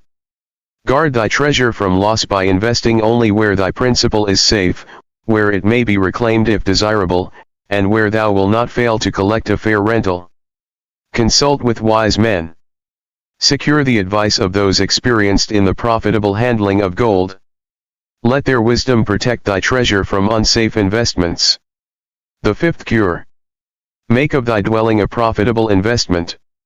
If a man seteth aside 9 parts of his earnings upon which to live and enjoy life, and if any part of this 9 parts he can turn into a profitable investment without detriment to his well-being, then so much faster will his treasures grow. So spake Arcad to his class at their 5th lesson. All too many of our men of Babylon do raise their families in unseemly quarters. They do pay to exacting landlords liberal rentals for rooms where their wives have not a spot to raise the blooms that gladden a woman's heart, and their children have no place to play their games except in the unclean alleys. No man's family can fully enjoy life unless they do have a plot of ground wherein children can play in the clean earth, and where the wife may raise not only blossoms but good rich herbs to feed her family. To a man's heart it brings gladness to eat the figs from his own trees and the grapes of his own vines. To own his own domicile and to have it a place he is proud to care for, putteth confidence in his heart and greater effort behind all his endeavors. Therefore, do I recommend that every man own the roof that sheltereth him and his. Nor is it beyond the ability of any well-intentioned man to own his home. Hath not our great king so widely extended the walls of Babylon that within them much land is now 48 unused and may be purchased at sums most reasonable? Also I say to you, my students, that the money lenders gladly consider the desires of men who seek homes and land for their families. Readily may thou borrow to pay the brickmaker and the builder for such commendable purposes, if thou canst show a reasonable portion of the necessary sum which thou thyself hath provided for the purpose. Then when the house be built, thou canst pay the money lender with the same regularity as thou didst pay the landlord. Because each payment will reduce thy indebtedness to the money lender, a few years will satisfy his loan. Then will thy heart be glad because thou wilt own in thy own right a valuable property, and thy only cost will be the king's taxes. Also wilt thy good wife go more often to the river to wash thy robes, that each time returning she may bring a goat skin of water to pour upon the growing things. Thus come many blessings to the man who owneth his own house. And greatly will it reduce his cost of living, making available more of his earnings for pleasures and the gratification of his desires. This, then, is the fifth cure for a lean purse: own thy own home. The sixth cure: ensure a future income. The life of every man proceedeth from his childhood to his old age. This is the path of life, and no man may deviate from it unless the gods call him prematurely to the world beyond. Therefore do I say that it behooves a man to make preparation for a suitable income in the days to come, when he is no longer young, and to make preparations for his family should he be no longer with them to comfort and support them. This lesson shall instruct thee in providing a full purse when time has made thee less able to learn. So Arcad addressed his class upon the sixth day. The man who, because of his understanding of the laws of wealth, acquireth a growing surplus, should give thought to those future days. He should plan certain investments or provision that may endure safely for many years, yet will be available when the time arrives which he has so wisely anticipated.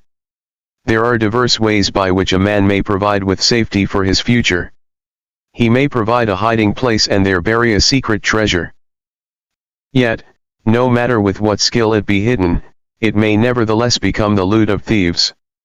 For this reason I recommend not this plan. A man may buy houses or lands for this purpose.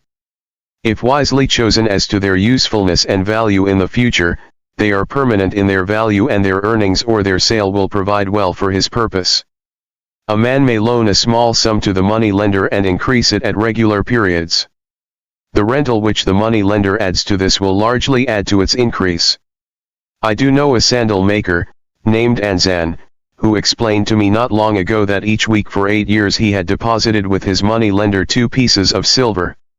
The money lender had but recently given him an accounting over which he greatly rejoiced. The total of his small deposits, with their rental at the customary rate of 1/4 their value for each 4 years, had now become 1,040 pieces of silver.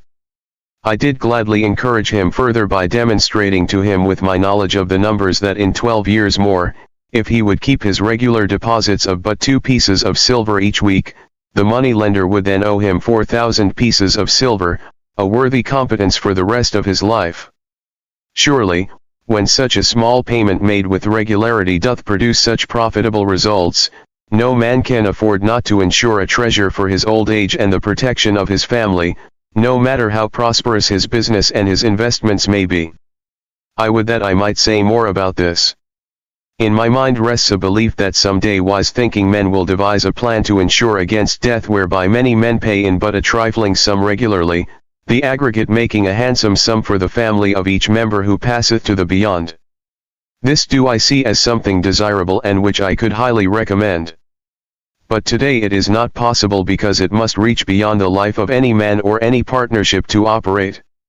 It must be as stable as the king's throne. Some day do I feel that such a plan shall come to pass and be a great blessing to many men, because even the first small payment will make available a snug fortune for the family of a member should he pass on. But because we live in our own day and not in the days which are to come, must we take advantage of those means and ways of accomplishing our purposes. Therefore do I recommend to all men, that they, by wise and well thought out methods, do provide against a lean purse in their mature years. For a lean purse to a man no longer able to earn, or to a family without its head, is a sore tragedy. This, then, is the sixth cure for a lean purse. Provide in advance for the needs of thy growing age and the protection of thy family. The seventh cure: increase thy ability to earn. This day do I speak to thee, my students, of one of the most vital remedies for a lean purse. Yet, I will talk not of gold but of yourselves, of the men beneath the robes of many colors who do sit before me. I will talk to you of those things within the minds and lives of men which do work for or against their success. So did Arcad address his class upon the seventh day. Not long ago came to me a young man seeking to borrow. When I questioned him the cause of his necessity, he complained that his earnings were insufficient to pay his expenses. Thereupon I explained to him, this being the case, he was a poor customer for the money lender, as he possessed no surplus earning capacity to repay the loan. What you need, young man, I told him, is to earn more coins. What dost thou to increase thy capacity to earn? All that I can do, he replied. 6 times within 2 moons have I approached my master to request my pay be increased, but without success. No man can go oftener than that. We may smile at his simplicity, yet he did possess one of the vital requirements to increase his earnings. Within him was a strong desire to earn more, a proper and commendable desire. Preceding accomplishment must be desire. Thy desires must be strong and definite. General desires are but weak longings. For a man to wish to be rich is of little purpose. For a man to desire 5 pieces of gold is a tangible desire which he can press to fulfillment. After he has backed his desire for 5 pieces of gold with strength of purpose to secure it, next he can find similar ways to obtain 10 pieces and then 20 pieces and later 1,000 pieces and, behold, he has become wealthy. In learning to secure his one definite small desire, he hath trained himself to secure a larger one. This is the process by which wealth is accumulated, first in small sums, then in larger ones as a man learns and becomes more capable. Desires must be simple and definite. They defeat their own purpose should they be too many, too confusing, or beyond a man's training to accomplish. As a man perfecteth himself in his calling, even so doth his ability to earn increase. In those days when I was a humble scribe carving upon the clay for a few coppers each day, I observed that other workers did more than I and were paid more. Therefore, did I determine that I would be exceeded by none. Nor did it take long for me to discover the reason for their greater success. More interest in my work, more concentration upon my task, more persistence in my effort, and, behold, few men could carve more tablets in a day than I. With reasonable promptness my increased skill was rewarded, nor was it necessary for me to go 6 times to my master to request recognition. The more of wisdom we know, the more we may earn. That man who seeks to learn more of his craft shall be richly rewarded.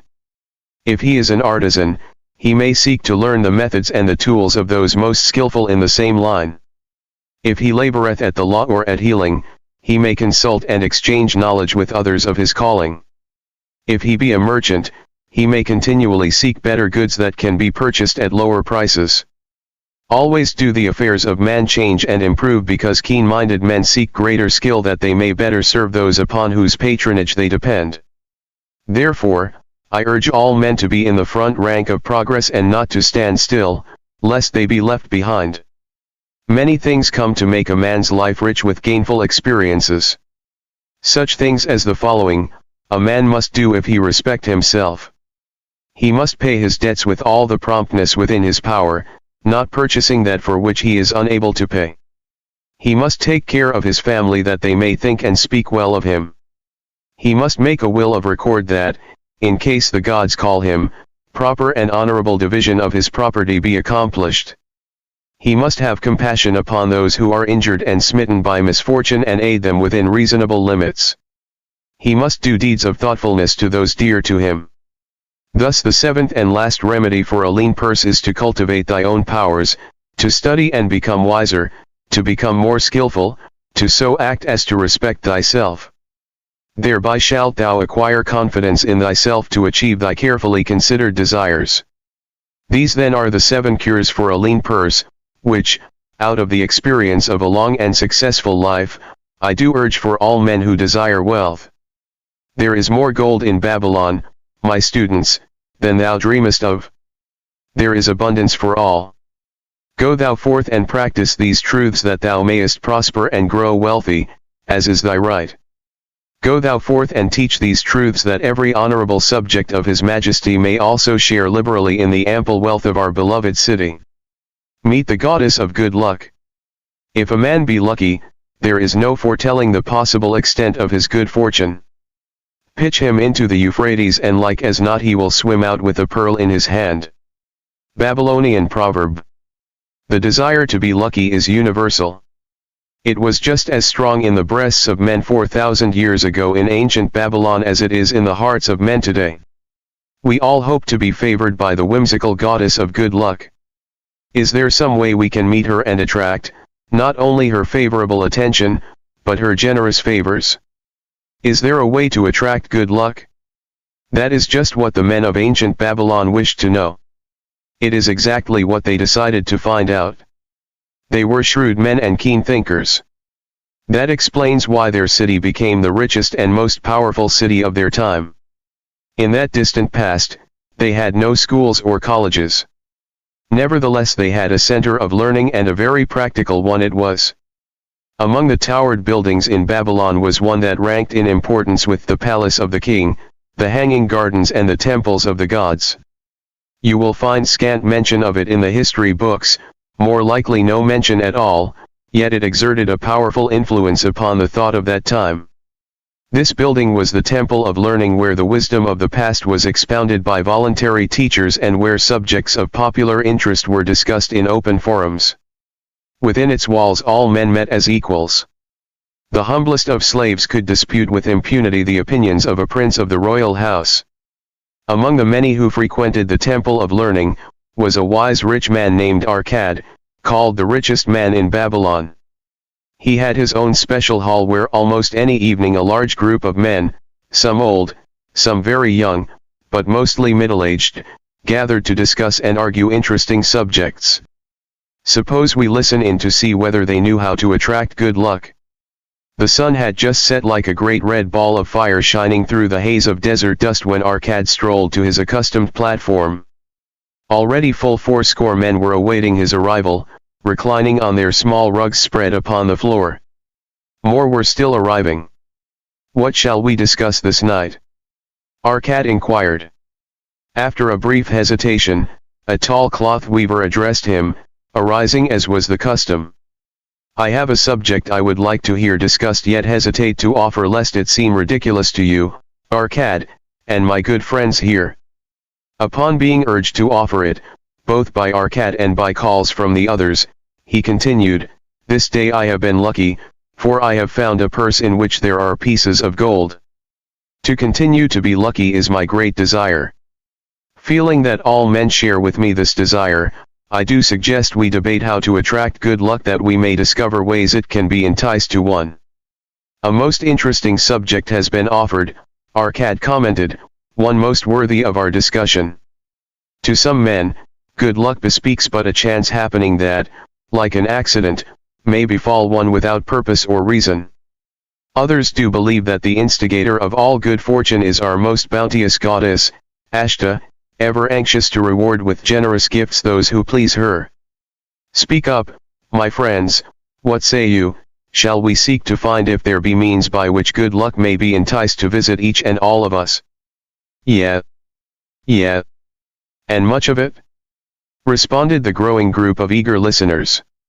Thereupon Arcad continued, "To start our discussion, let us first hear from those among us who have enjoyed experiences similar to that of the cloth weaver in finding or receiving, without effort upon their part, valuable treasures or jewels." There was a pause in which all looked about expecting someone to reply, but no one did. "What, no one?" Arcad said, "Then rare indeed must be this kind of good luck. Who now will offer a suggestion as to where we shall continue our search?" "That I will do," spoke a well-robed young man, arising. "When a man speaketh of luck, is it not natural that his thoughts turn to the gaining tables? Is it not there we find many men courting the favor of the goddess in hope she will bless them with rich winnings?" As he resumed his seat, a voice called, "Do not stop. Continue thy story. Tell us, didst thou find favor with the goddess at the gaming tables? Did she turn the cubes with red side up so thou filled thy purse at the dealer's expense, or did she permit the blue sides to come up so the dealer raked in thy hard-earned pieces of silver?" The young man joined the good-natured laughter, then replied, "I am not averse to admitting she seemed not to know I was even there. But how about the rest of you? Have you found her waiting about such places to roll the cubes, in your favor? We are eager to hear as well as to learn." "A wise start," broke in Arcad. "We meet here to consider all sides of each question. To ignore the gaming table would be to overlook an instinct common to most men, the love of taking a chance with a small amount of silver in the hope of winning much gold. That doth remind me of the races but yesterday, called out another listener. If the goddess frequents the gaming tables, certainly she does not overlook the races where the gilded chariots and the foaming horses offer far more excitement. Tell us honestly, Arcad, didst she whisper to you to place your bet upon those grey horses from Nineveh yesterday? I was standing just behind thee and could scarce believe my ears when I heard thee place thy bet upon the greys.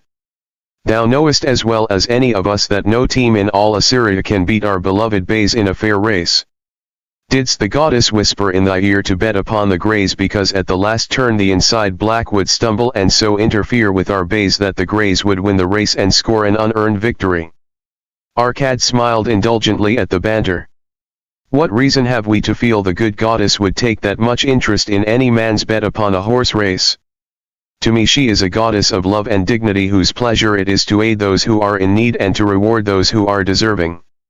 I look to find her, not at the gaming tables or the races where men lose more gold than they win, but in other places where the doings of men are more worthwhile and more worthy of reward. In tilling the soil, in honest trading, in all of man's occupations, there is opportunity to make a profit upon his efforts and his transactions.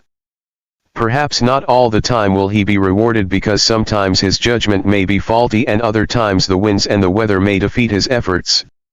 Yet, if he persists, he may usually expect to realize his profit. This is so because the chances of profit are always in his favor. But, when a man playeth the games, the situation is reversed, for the chances of profit are always against him and always in favor of the gamekeeper. The game is so arranged that it will always favor the keeper. It is his business at which he plans to make a liberal profit for himself from the coins bet by the players. Few players realize how certain are the gamekeeper's profits and how uncertain are their own chances to win. For example, let us consider wagers placed upon the cube. Each time it is cast we bet which side will be uppermost. If it be the red side, the game master pays to us 4 times our bet. But if any other of the 5 sides come uppermost, we lose our bet. Thus the figures show that for each cast we have 5 chances to lose, but because the red pays 4 for 1, we have 4 chances to win. In a night's play the game master can expect to keep for his profit 1/5 of all the coins wagered. Can a man expect to win more than occasionally against odds so arranged that he should lose 1/5 of all his bets?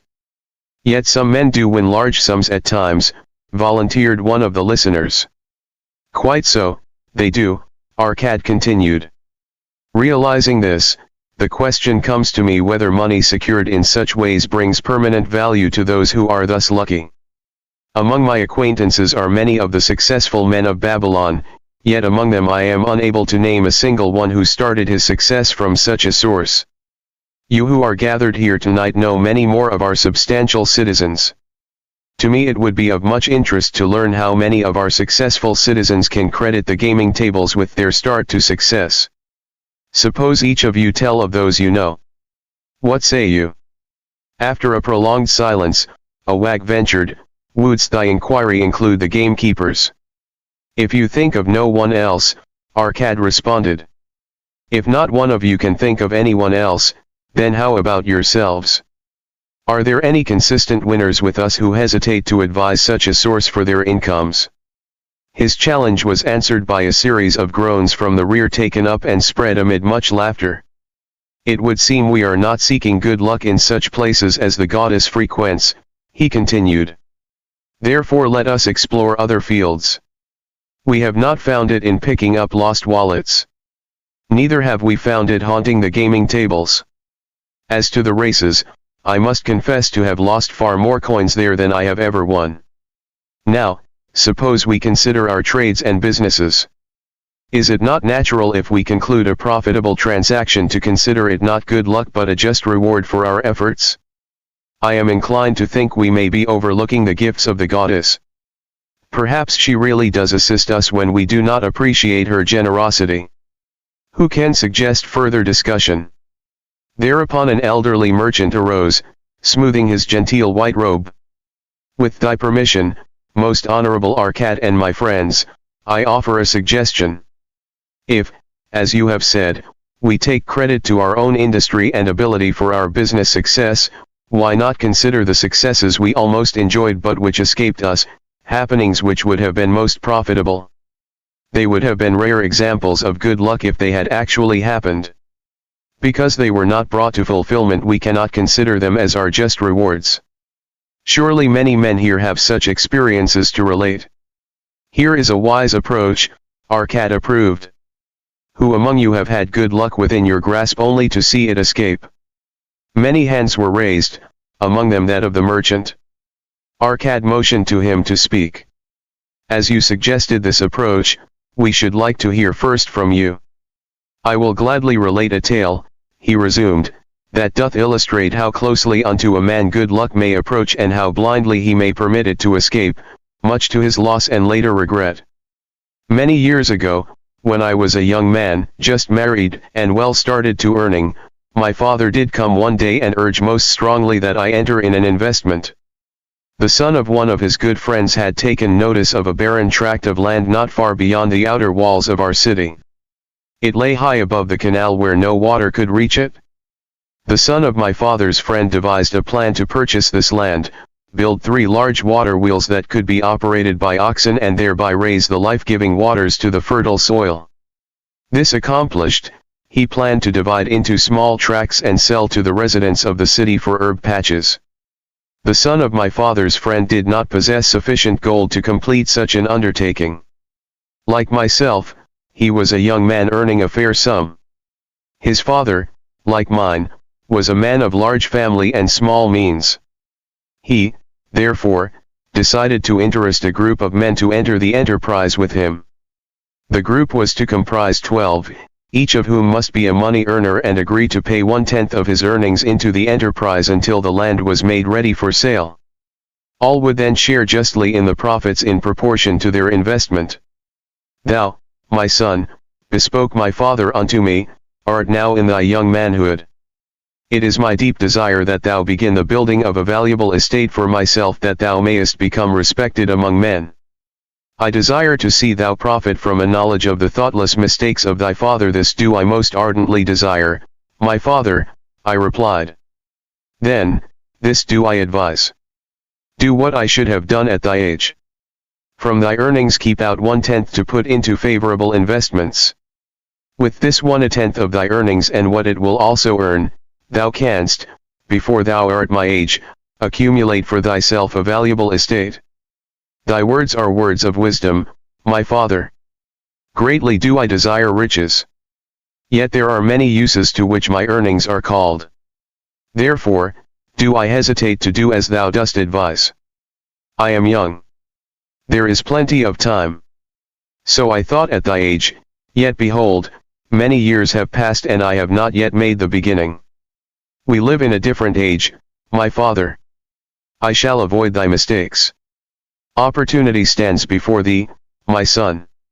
It is offering a chance that may lead to wealth. I beg of thee, do not delay. Go upon the morrow to the son of my friend and bargain with him to pay 10% of thy earnings into this investment. Go promptly upon the morrow. Opportunity waits for no man. Today it is here, soon it is gone. Therefore, delay not. In spite of the advice of my father, I did hesitate. There were beautiful new robes just brought by the tradesmen from the east, robes of such richness and beauty, my good wife and I felt we must each possess one. Should I agree to pay 1/10 of my earnings into the enterprise, we must deprive ourselves of these and other pleasures we dearly desired. I delayed making a decision until it was too late, much to my subsequent regret. The enterprise did prove to be more profitable than any man had prophesied. This is my tale, showing how I did permit good luck to escape. In this tale we see how good luck waits to come to that man who accepts opportunity, commented a swarthy man of the desert. To the building of an estate there must always be the beginning. That start may be a few pieces of gold or silver which a man diverts from his earnings to his first investment. I, myself, am the owner of many herds. The start of my herds I did begin when I was a mere boy and did purchase with 1 piece of silver a young calf. This, being the beginning of my wealth, was of great importance to me. To take his first start to building an estate is as good luck as can come to any man. With all men, that first step, which changes them from men who earn from their own labor to men who draw dividends from the earnings of their gold, is important. Some, fortunately, take it when young and thereby outstrip in financial success those who do take it later, or those unfortunate men, like the father of this merchant, who never take it. Had our friend, the merchant, taken this step in his early manhood when this opportunity came to him, this day he would be blessed with much more of this world's goods. Should the good luck of our friend, the cloth weaver, cause him to take such a step at this time, it will indeed be but the beginning of much greater good fortune. Thank you. I like to speak, also. A stranger from another country arose. I am a Syrian. Not so well do I speak your tongue. I wish to call this friend, the merchant, a name. Maybe you think it not polite, this name. Yet I wish to call him that. But, alas, I not know your word for it. If I do call it in Syrian, you will not understand. Therefore, please some good gentleman, tell me that right name you call man who puts off doing those things that mighty good for him. Procrastinator, called a voice. That's him, shouted the Syrian, waving his hands excitedly. He accepts not opportunity when she comes. He waits. He says I have much business right now. By and by I talk to you. Opportunity, she will not wait for such slow fellow. She thinks if a man desires to be lucky he will step quick. Any man not step quick when opportunity comes, he big procrastinator like our friend, this merchant. The merchant arose and bowed good-naturedly in response to the laughter. My admiration to thee, stranger within our gates, who hesitates not to speak the truth. And now let us hear another tale of opportunity. Who has for us another experience? Demanded Arcad. I have, responded a red-robed man of middle age. I am a buyer of animals, mostly camels and horses. Sometimes I do also buy the sheep and goats. The tale I am about to relate will tell truthfully how opportunity came one night when I did least expect it. Perhaps for this reason I did let it escape. Of this you shall be the judge. Returning to the city one evening after a disheartening 10 days' journey in search of camels, I was much angered to find the gates of the city closed and locked.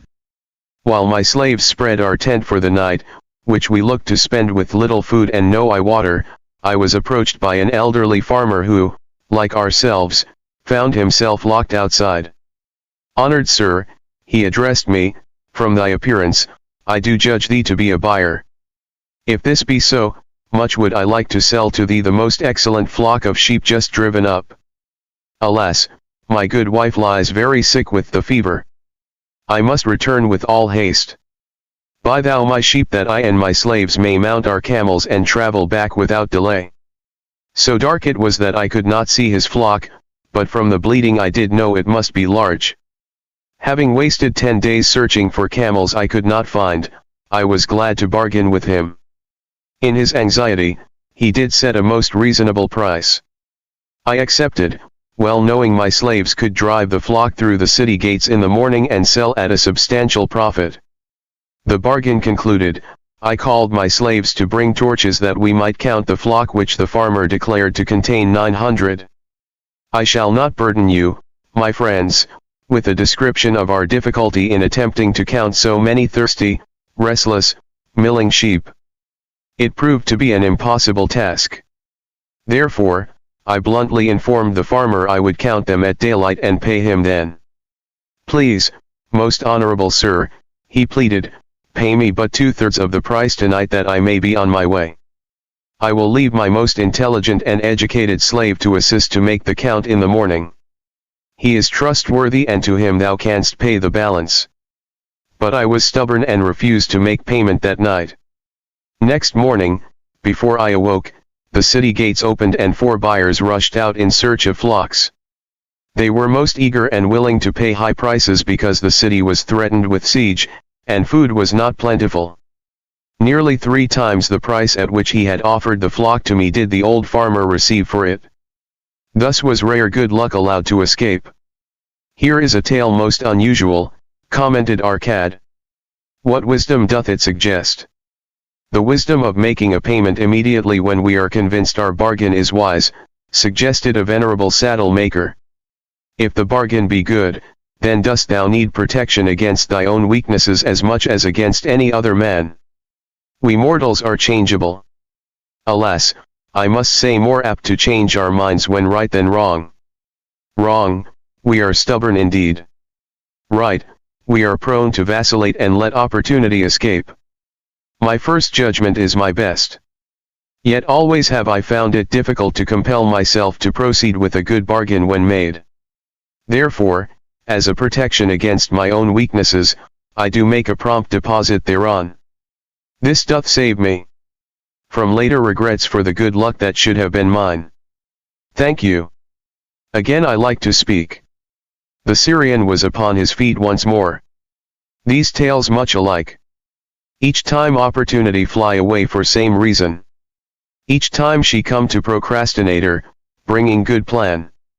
Each time they hesitate, not say, right now best time, I do it quick. How can men succeed that way? Wise are thy words, my friend, responded the buyer. Good luck fled from procrastination in both these tales. Yet, this is not unusual. The spirit of procrastination is within all men. We desire riches, yet, how often when opportunity doth appear before us, that spirit of procrastination from within doth urge various delays in our acceptance. In listening to it we do become our own worst enemies. In my younger days I did not know it by this long word our friend from Syria doth enjoy. I did think at first it was my own poor judgment that did cause me loss of many profitable trades. Later, I did credit it to my stubborn disposition. At last, I did recognize it for what it was, a habit of needless delaying where action was required, action prompt and decisive.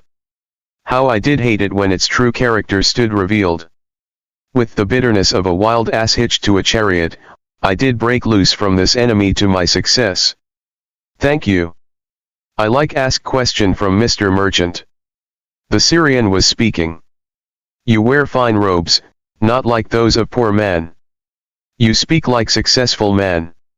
Tell us, do you listen now when procrastination whispers in your ear?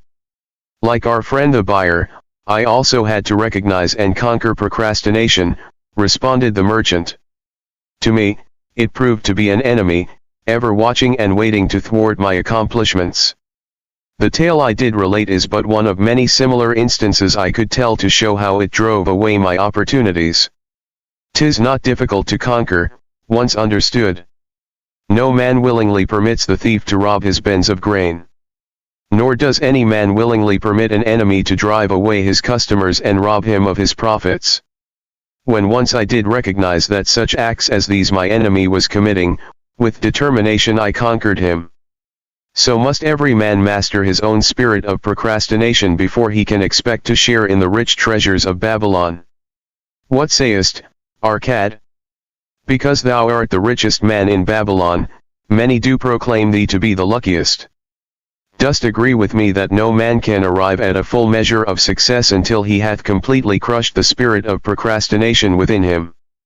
It is even as thou sayest, Arcad admitted. During my long life I have watched generation following generation, marching forward along those avenues of trade, science, and learning that lead to success in life. Opportunities came to all these men. Some grasped theirs and moved steadily to the gratification of their deepest desires, but the majority hesitated, faltered, and fell behind. Arcad turned to the cloth weaver. Thou didst suggest that we debate good luck. Let us hear what thou now thinkest upon the subject. I do see good luck in a different light. I had thought of it as something most desirable that might happen to a man without effort upon his part.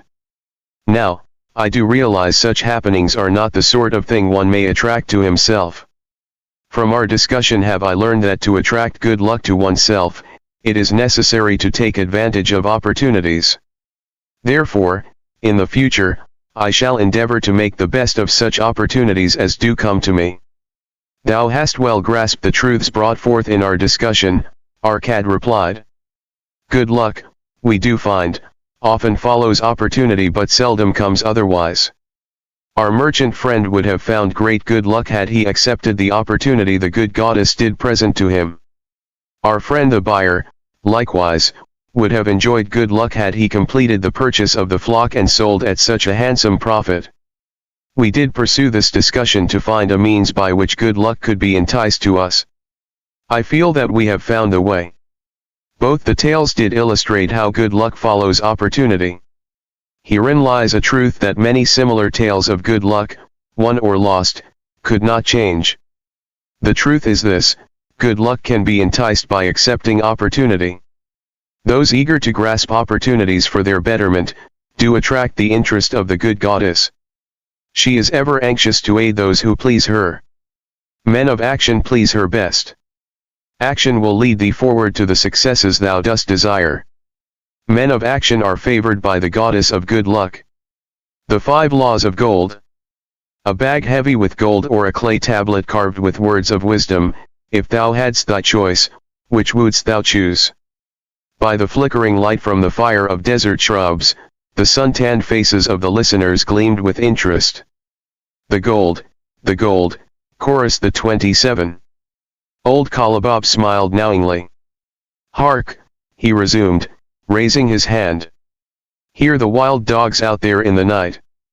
They howl and wail because they are lean with hunger. Yet feed them, and what do they? Fight and strut. Then fight and strut some more, giving no thought to the morrow that will surely come. Just so it is with the sons of men.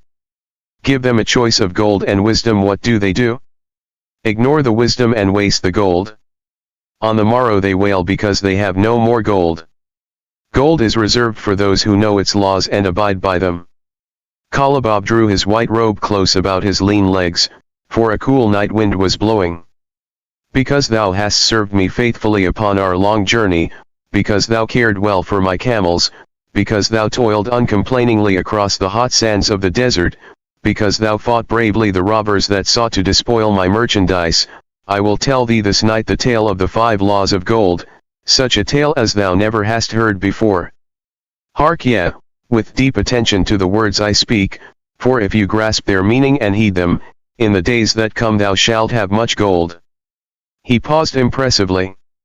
Above, in a canopy of blue, the stars shone brightly in the crystal-clear skies of Babylonia. Behind the group loomed their faded tents tightly staked against possible desert storms. Beside the tents were neatly stacked bales of merchandise covered with skins. Nearby the camel herd sprawled in the sand, some chewing their cuds contentedly, others snoring in hoarse discord. Thou hast told us many good tales, Kalabob, spoke up the chief packer. We look to thy wisdom to guide us upon the morrow when our service with thee shall be at an end. I have but told thee of my adventures in strange and distant lands, but this night I shall tell thee of the wisdom of Arcad, the wise rich man. Much have we heard of him, acknowledged the chief packer, for he was the richest man that ever lived in Babylon. The richest man he was, and that because he was wise in the ways of gold, even as no man had ever been before him. This night shall I tell you of his great wisdom as it was told to me by Nomazir, his son, many years ago in Nineveh, when I was but a lad. My master and myself had tarried long into the night in the palace of Nomazir. I had helped my master bring great bundles of fine rugs, each one to be tried by Nomazir until his choice of colors was satisfied. At last he was well pleased and commanded us to sit with him and to drink a rare vintage odorous to the nostrils and most warming to my stomach, which was unaccustomed to such a drink. Then, did he tell us this tale of the great wisdom of Arcad, his father, even as I shall tell it to you. In Babylon it is the custom, as you know, that the sons of wealthy fathers live with their parents in expectation of inheriting the estate. Arcad did not approve of this custom. Therefore, Nomazir reached man's estate, he sent for the young man and addressed him. My son, it is my desire that thou succeed to my estate. Thou must, however, first prove that thou art capable of wisely handling it. Therefore, I wish that thou go out into the world and show thy ability both to acquire gold and to make thyself respected among men. To start thee well, I will give thee 2 things of which I, myself, was denied when I started as a poor youth to build up a fortune. First, I give thee this bag of gold. If thou use it wisely, it will be the basis of thy future success. Second, I give thee this clay tablet upon which is carved the 5 laws of gold. If thou dost but interpret them in thy own acts, they shall bring thee competence and security. 10 years from this day come thou back to the house of thy father and give account of thyself. If thou prove worthy, I will then make thee the heir to my estate. Otherwise, I will give it to the priests that they may barter for my soul the land consideration of the gods. So Nomazir went forth to make his own way, taking his bag of gold, the cloth carefully wrapped in silken cloth, his slave, and the horses upon which they rode. The 10 years passed, and Nomazir, as he had agreed, returned to the house of his father, who provided a great feast in his honor, to which he invited many friends and relatives. After the feast was over, the father and mother mounted their throne-like seats at one side of the great hall, and Nomazir stood before them to give an account of himself as he had promised his father. It was evening. The room was hazy with smoke from the wicks of the oil lamps that but dimly lighted it. Slaves in white woven jackets and tunics fanned the humid air rhythmically with long-stemmed palm leaves. A stately dignity colored the scene. The wife of Nomazir and his 2 young sons, with friends and other members of the family, sat upon rugs behind him, eager listeners. "My father," he began deferentially, "I bow before thy wisdom. 10 years ago, when I stood at the gates of manhood, thou bade me go forth and become a man among men, instead of remaining a vassal to thy fortune. Thou gave me liberally of thy gold. Thou gave me liberally of thy wisdom. Of the gold, alas, I must admit of a disastrous handling. It fled, indeed, from my inexperienced hands even as a wild hare flees at the first opportunity from the youth who captures it." The father smiled indulgently. "Continue, my son, thy tale interests me in all its details. I decided to go to Nineveh, as it was a growing, believing that I might find there opportunities. I joined a caravan and among its members made numerous friends. 2 well-spoken men who had a most beautiful white horse as fleet as the wind were among these. As we journeyed, they told me in confidence that in Nineveh was a wealthy man who owned a horse so swift that it had never been beaten. Its owner believed that no horse living could run with greater speed. Therefore, would he wager any sum however large that his horse could outspeed any horse in all Babylonia. Compared to their horse, so my friends said, it was but a lumbering ass that could be beaten with ease. They offered, as a great favor, to permit me to join them in a wager. I was quite carried away with the plan. Our horse was badly beaten and I lost much of my gold." The father laughed. Later, I discovered that this was a deceitful plan of these men, and they constantly journeyed with caravans seeking victims. You see, the man in Nineveh was their partner and shared with them the bets he won. This shrewd deceit taught me my first lesson in looking out for myself. I was soon to learn another, equally bitter. In the caravan was another young man with whom I became quite friendly. He was the son of wealthy parents and, like myself, journeying to Nineveh to find a suitable location. Not long after our arrival, he told me that a merchant had died and his shop with its rich merchandise and patronage could be secured at a paltry price.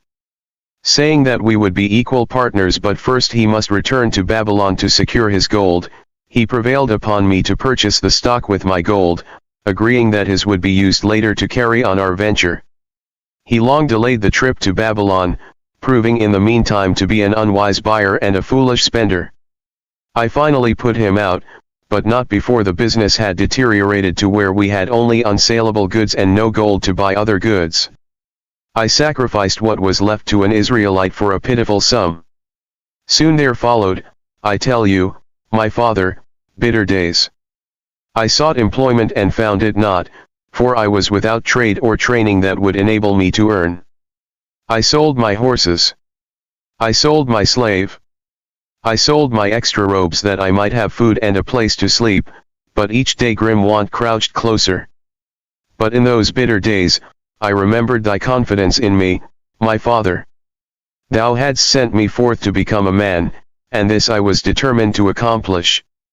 The mother buried her face and wept softly. At this time, I bethought me of the table thou had given to me upon which thou had carved the 5 laws of gold. Thereupon, I read most carefully thy words of wisdom, and realized that had I but sought wisdom first, my gold would not have been lost to me.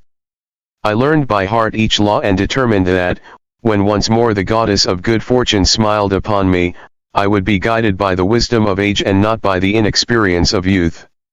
For the benefit of you who are seated here this night, I will read the wisdom of my father as engraved upon the clay tablet which he gave to me 10 years ago. The 5 laws of gold. Gold cometh gladly and in increasing quantity to any man who will put by not less than 1/10 of his earnings to create an estate for his future and that of his family. 2. Gold laboureth diligently and contentedly for the wise owner who finds for it profitable employment, multiplying even as the flocks of the field. 3. Gold clingeth to the protection of the cautious owner who invests it under the advice of men wise in its handling. 4. Gold slippeth away from the man who invests it in businesses or purposes with which he is not familiar or which are not approved by those skilled in its keep. Gold flees the man who would force it to impossible earnings or who followeth the alluring advice of tricksters and schemers or who trusts it to his own inexperience and romantic desires in investment. These are the 5 laws of gold as written by my father. I do proclaim them as of greater value than gold itself, as I will show by the continuance of my tale. He again faced his father. I have told thee of the depth of poverty and despair to which my inexperience brought me. However, there is no chain of disasters that will not come to an end. Mine came when I secured employment managing a crew of slaves working upon the new outer wall of the city. Profiting from my knowledge of the first law of gold, I saved a copper from my first earnings, adding to it at every opportunity until I had a piece of silver. It was a slow procedure, for one must live. I did spend grudgingly, I admit, because I was determined to earn back before the 10 years were over as much gold as you, my father, had given to me. One day the slave master, with whom I had become quite friendly, said to me, "Thou art a thrifty youth who spends not wantonly what he earns. Hast thou gold put by that is not earning?" "Yes," I replied, "it is my greatest desire to accumulate gold to replace that which my father gave to me and which I have lost. 'Tis a worthy ambition, I will grant, and do you know that the gold which you have saved can work for you and earn much more gold? Alas, my experience has been bitter, for my father's gold has fled from me, and I am in much fear lest my own do the same. If thou hast confidence in me, I will give thee a lesson in the profitable handling of gold," he replied. "Within a year the outer wall will be complete and ready for the great gates of bronze that will be built at each entrance to protect the city from the king's enemies. In all Nineveh there is not enough metal to make these gates and the king has not thought to provide it. Here is my plan. A group of us will pool our gold and send a caravan to the mines of copper and tin, which are distant, and bring to Nineveh the metal for the gates. When the king says, 'Make the great gates,' we alone can supply the metal and a rich price he will pay. If the king will not buy from us, we will yet have the metal which can be sold for a fair price." In his offer I recognized an opportunity to abide by the 3rd law and invest my savings under the guidance of wise men. Nor was I disappointed. Our pool was a success, and my small store of gold was greatly increased by the transaction. In due time, I was accepted as a member of this same group in other ventures. They were men wise in the profitable handling of gold. They talked over each plan presented with great care, before entering upon it. They would take no chance on losing their principal or tying it up in unprofitable investments from which their gold could not be recovered. Such foolish things as the horse race and the partnership into which I had entered with my inexperience would have had scant consideration with them. They would have immediately pointed out their weaknesses. Through my association with these men, I learned to safely invest gold to bring profitable returns. As the years went on, my treasure increased more and more rapidly. I not only made back as much as I lost, but much more. Through my misfortunes, my trials, and my success, I have tested time and again the wisdom of the 5 laws of gold, my father, and have proven them true in every test. To him who is without knowledge of the 5 laws, gold comes not often, and goeth away quickly. But to him who abide by the 5 laws, gold comes and works as his dutiful slave. Nomazir ceased speaking and motioned to a slave in the back of the room. The slave brought forward, one at a time, 3 heavy leather bags. One of these Nomazir took and placed upon the floor before his father, addressing him again. Thou didst give to me a bag of gold, Babylon gold. Behold, in its place, I do return to thee a bag of Nineveh gold of equal weight and equal exchange, as all will agree. Thou didst give to me a clay tablet inscribed with wisdom. Behold, in its stead, I do return 2 bags of gold. So saying, he took from the slave the other 2 bags and, likewise, placed them upon the floor before his father. This I do to prove to thee, my father, of how much greater value I consider thy wisdom than thy gold. Yet, who can measure in bags of gold, the value of wisdom? Without wisdom, gold is quickly lost by those who have it, but with wisdom, gold can be secured by those who have it not, as these 3 bags of gold do prove. It does, indeed, give to me the deepest satisfaction, my father, to stand before thee and say that, because of thy wisdom, I have been able to become rich and respected before men. The father placed his hand fondly upon the head of Nomazir. Thou hast learned well thy lessons, and I am, indeed, fortunate to have a son to whom I may entrust my wealth. Kalabab ceased his tale and looked critically at his listeners. What means this to thee, this tale of Nomazir? He continued. Who amongst thee can go to thy father or to the father of thy wife and give an account of wise handling of his earnings? What would these venerable men think were you to say, I have traveled much and learned much and labored much and earned much, yet alas, of gold I have little. Some I spent wisely, some I spent foolishly, and much I lost in unwise ways. Dost still think it but an inconsistency of fate that some men have much gold and others have not? Then you err. Men have much gold when they know the 5 laws of gold and abide thereby. Because I learned these 5 laws in my youth and abided by them, I have become a wealthy merchant. Not by some strange magic did I accumulate my wealth. Wealth that comes quickly goeth the same way. Wealth that stayeth to give enjoyment and satisfaction to its owner comes gradually, because it is a child born of knowledge and persistent purpose. To earn wealth is but a slight burden upon the thoughtful man. Bearing the burden consistently from year to year accomplishes the final purpose. The 5 laws of gold offer to thee a rich reward for their observance. Each of these 5 laws is rich with meaning, and lest thou overlook this in the briefness of my tale, I will now repeat them. I do know them each by heart because in my youth, I could see their value and would not be content until I knew them word for word. The first law of gold. Gold cometh gladly and in increasing quantity to any man who will put by not less than 1/10 of his earnings to create an estate for his future and that of his family.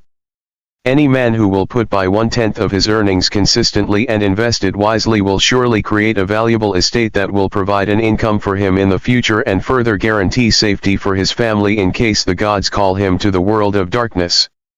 This law always saith that gold cometh gladly to such a man. I can truly certify this in my own life.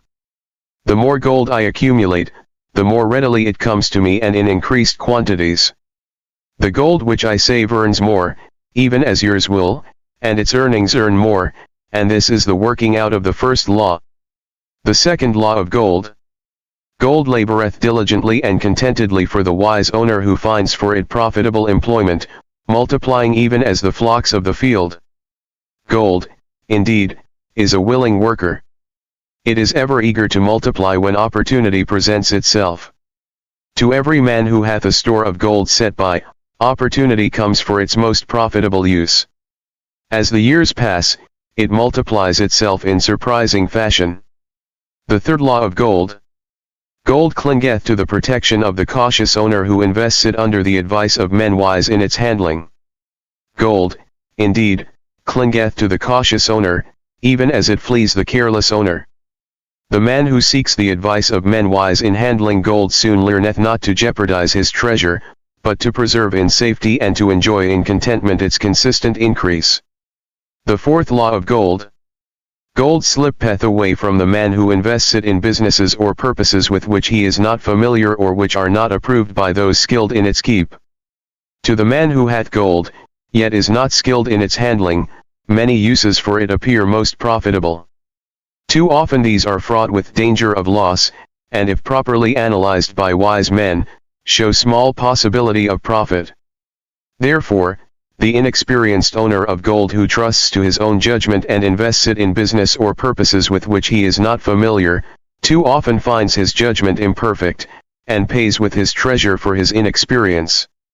Wise, indeed, is he who investeth his treasures under the advice of men skilled in the ways of gold. The fifth law of gold. Gold flees the man who would force it to impossible earnings or who followeth the alluring advice of tricksters and schemers or who trusts it to his own inexperience and romantic desires in investment. Fanciful propositions that thrill like adventure tales always come to the new owner of gold. These appear to endow his treasure with magic powers that will enable it to make impossible earnings. Yet heed ye the wise men, for verily they know the risks that lurk behind every plan to make great wealth suddenly. Forget not the rich men of Nineveh who would take no chance of losing their principal or tying it up in unprofitable investments. This ends my tale of the 5 laws of gold. In telling it to thee, I have told the secrets of my own success. Yet, they are not secrets but truths which every man must first learn and then follow who wishes to step out of the multitude that, like you wild dogs, must worry each day for food to eat. Tomorrow, we enter Babylon. Look. See the fire that burns eternal above the temple of Bel. We are already in sight of the golden city. Tomorrow, each of thee shall have gold, the gold thou hast so well earned by thy faithful services. 10 years from this night, what can you tell about this gold? If there be men among you, who, like Nomazier, will use a portion of their gold to start for themselves an estate and be thenceforth wisely guided by the wisdom of Arcad, 10 years from now, 'tis a safe wager, like the son of Arcad, they will be rich and respected among men. Our wise acts accompany us through life to please us and to help us. Just as surely, our unwise acts follow us to plague and torment us. Alas, they cannot be forgotten.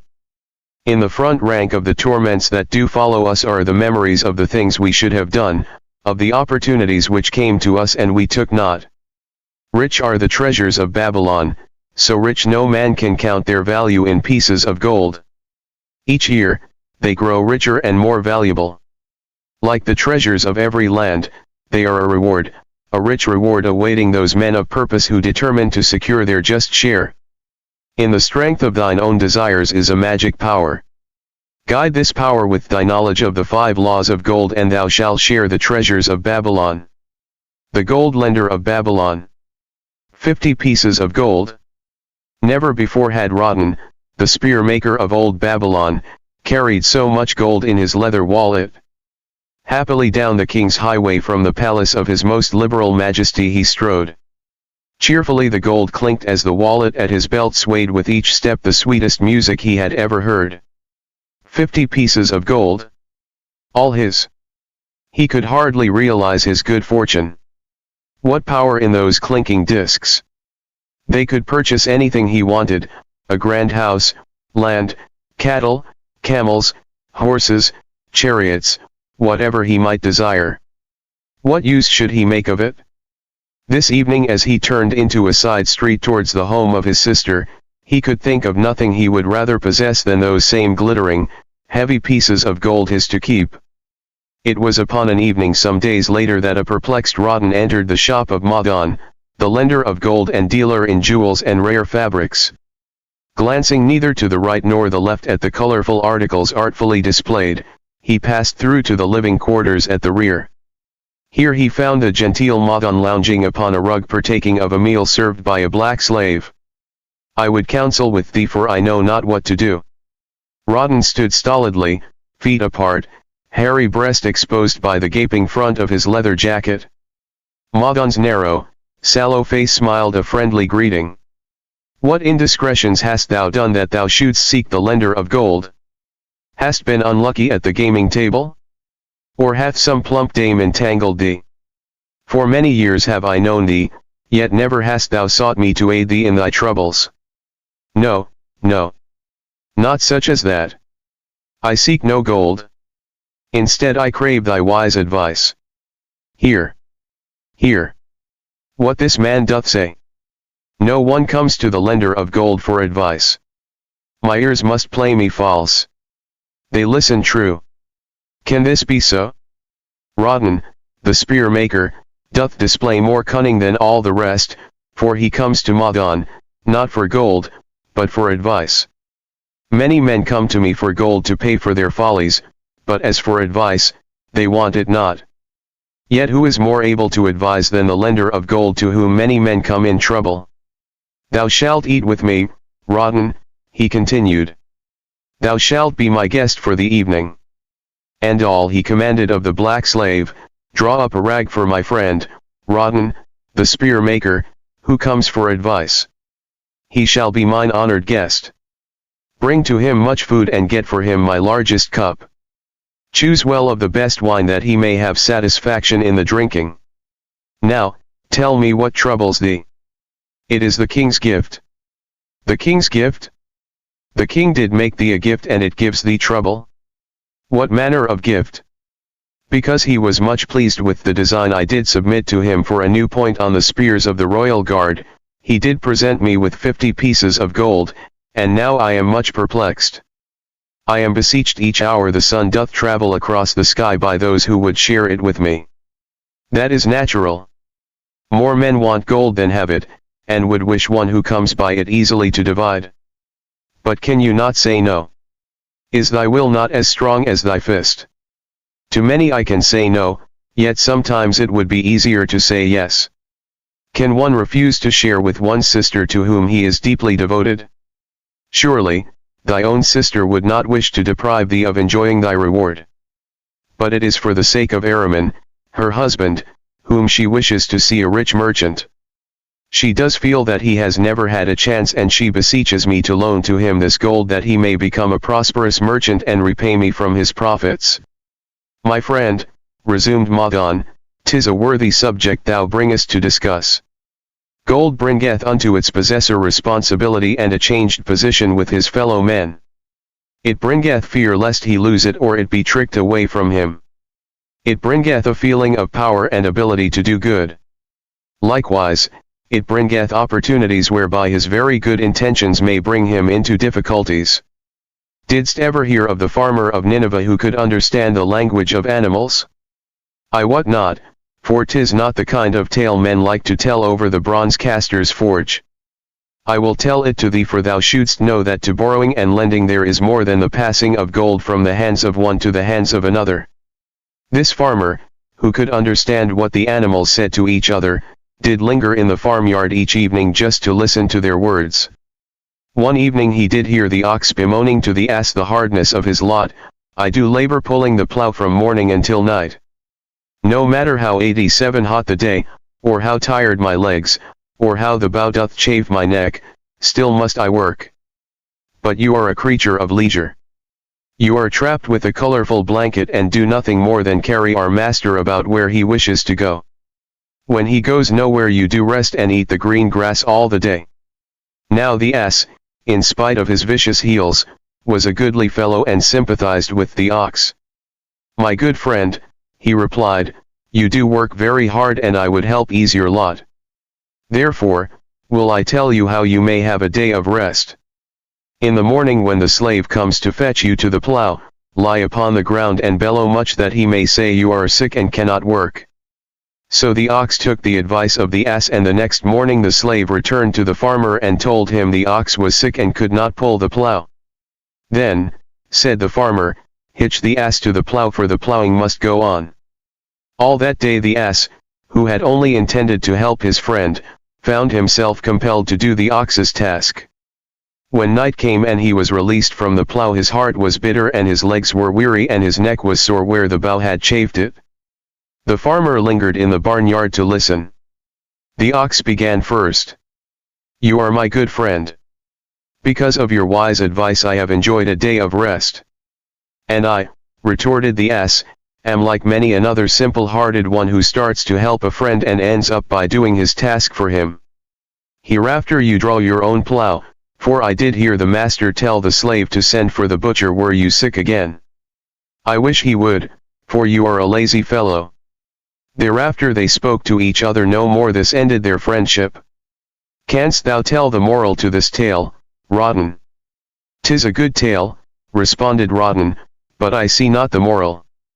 "I thought not that you would. But it is there and simple too. Just this, if you desire to help thy friend, do so in a way that will not bring thy friend's burdens upon thyself." "I had not thought of that. It is a wise moral. I wish not to assume the burdens of my sister's husband. But tell me. You lend to many. Do not the borrowers repay?" Madan smiled the smile of one whose soul is rich with much experience. "Could a loan be well made if the borrower cannot repay? Must not the lender be wise and judge carefully whether his gold can perform a useful purpose to the borrower and return to him once more, or whether it will be wasted by one unable to use it wisely and leave him without his treasure, and leave the borrower with a debt he cannot repay? I will show to thee the tokens in my token chest and let them tell thee some of their stories." Into the room he brought a chest as long as his arm, covered with red pigskin and ornamented with bronze designs. He placed it upon the floor and squatted before it, both hands upon the lid. "From each person to whom I lend, I do exact a token for my token chest, to remain there until the loan is repaid. When they repay I give back, but if they never repay it will always remind me of one who was not faithful to my confidence. The safest loans, my token box tells me, are to those whose possessions are of more value than the one they desire. They own lands, or jewels, or camels, or other things which could be sold to repay the loan.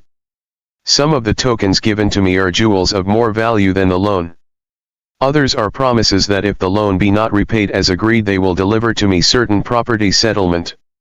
On loans like those I am assured that my gold will be returned with the rental thereon, for the loan is based on property.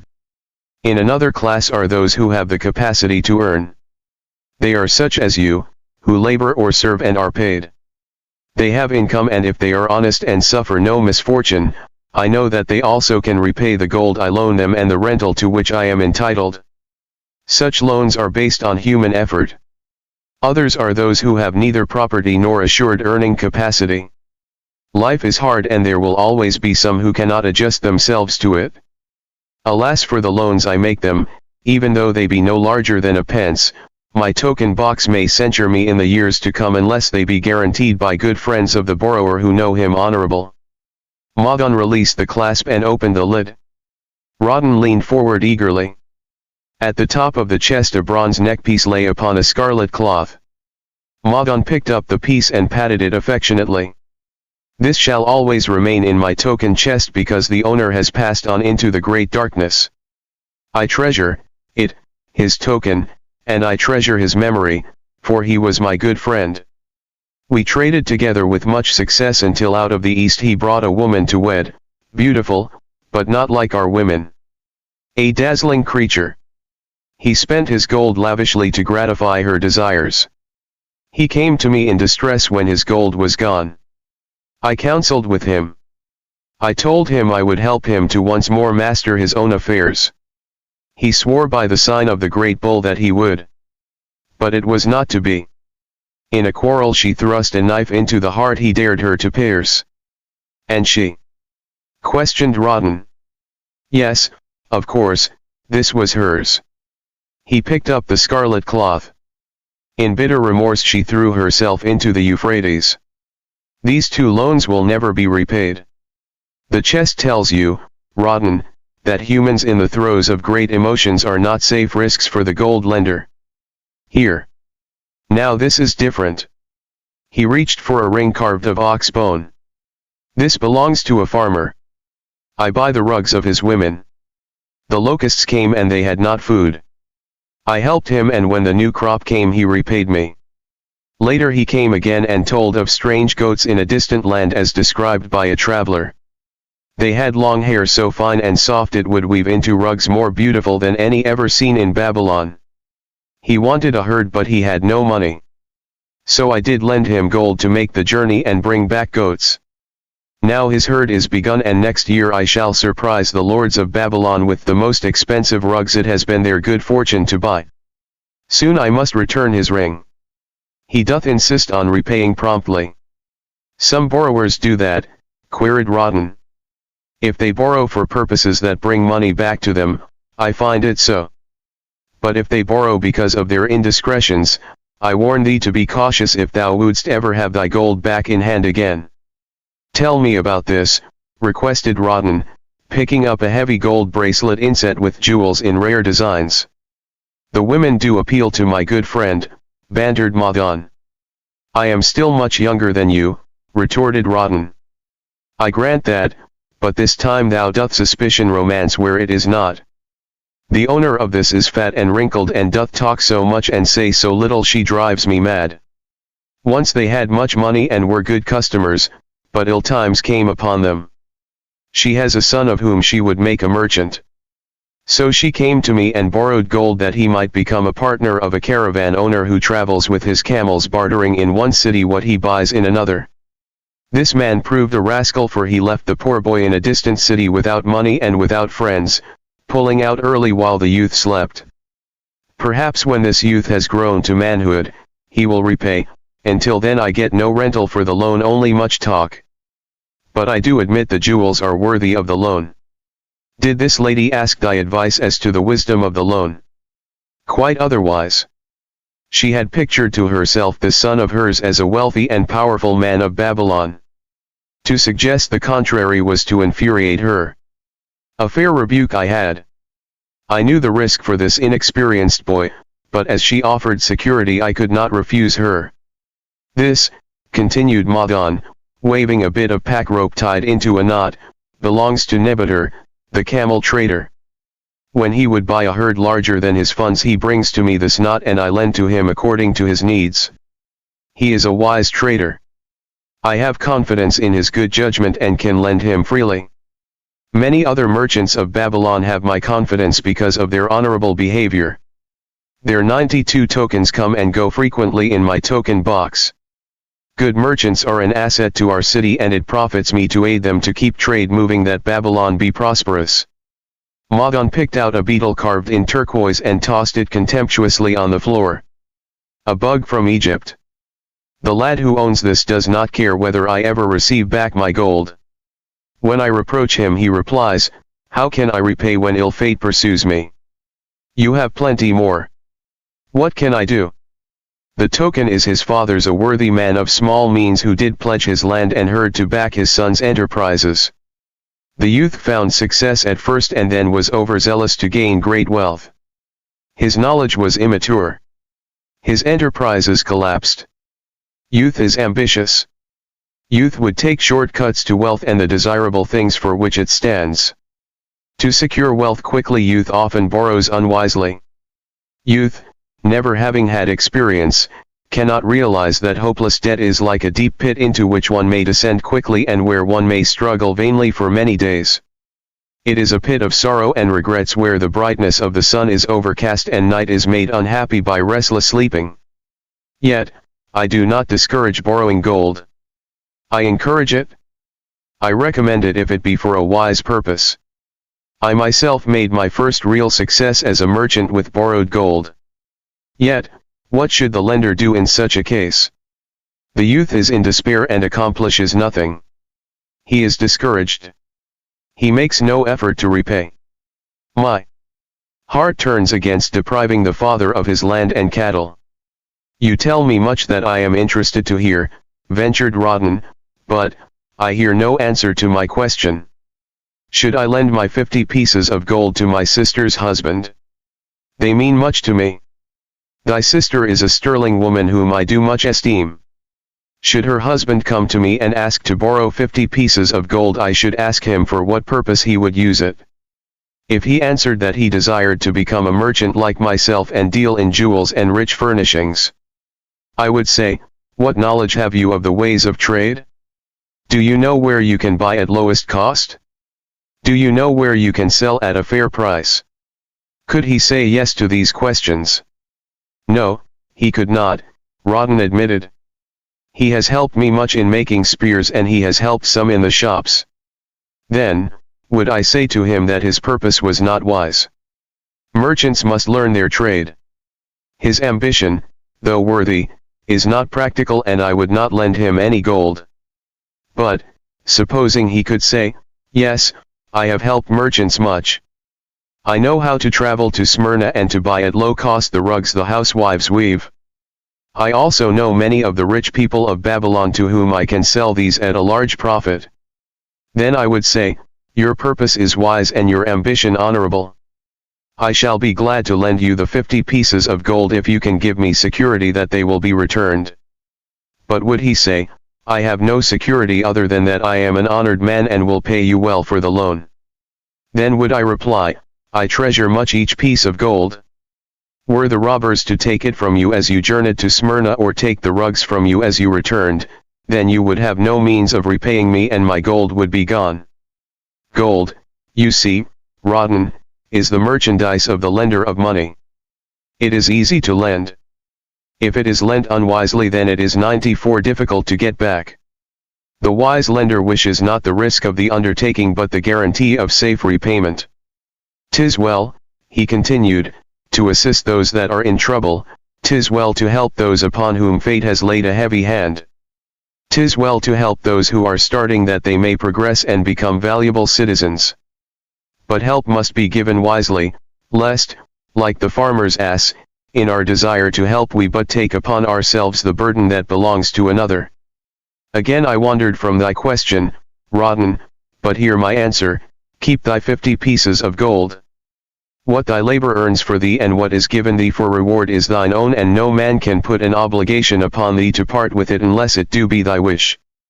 If thee wouldst lend it so that it may earn thee more gold, then lend with caution and in many places. I like not idle gold, even less I like too much of risk. How many years hast thou labored as a spear maker? Fully 3. How much besides the king's gift hast saved? 3 gold pieces. Each year that thou hast labored thou hast denied thyself good things to save from thine earnings 1 piece of gold. 'Tis as you say. Then mightest save in 50 years of labor 50 pieces of gold by thy self-denial. A lifetime of labor it would be. Thinkest thou thy sister would wish to jeopardize the savings of 50 years of labor over the bronze melting pot that her husband might experiment on being a merchant? Not if I spoke in your words. Then go to her and say, 3 years I have labored each day except fast days, from morning until night, and I have denied myself many things that my heart craved. For each year of labor and self-denial I have to show 1 piece of gold.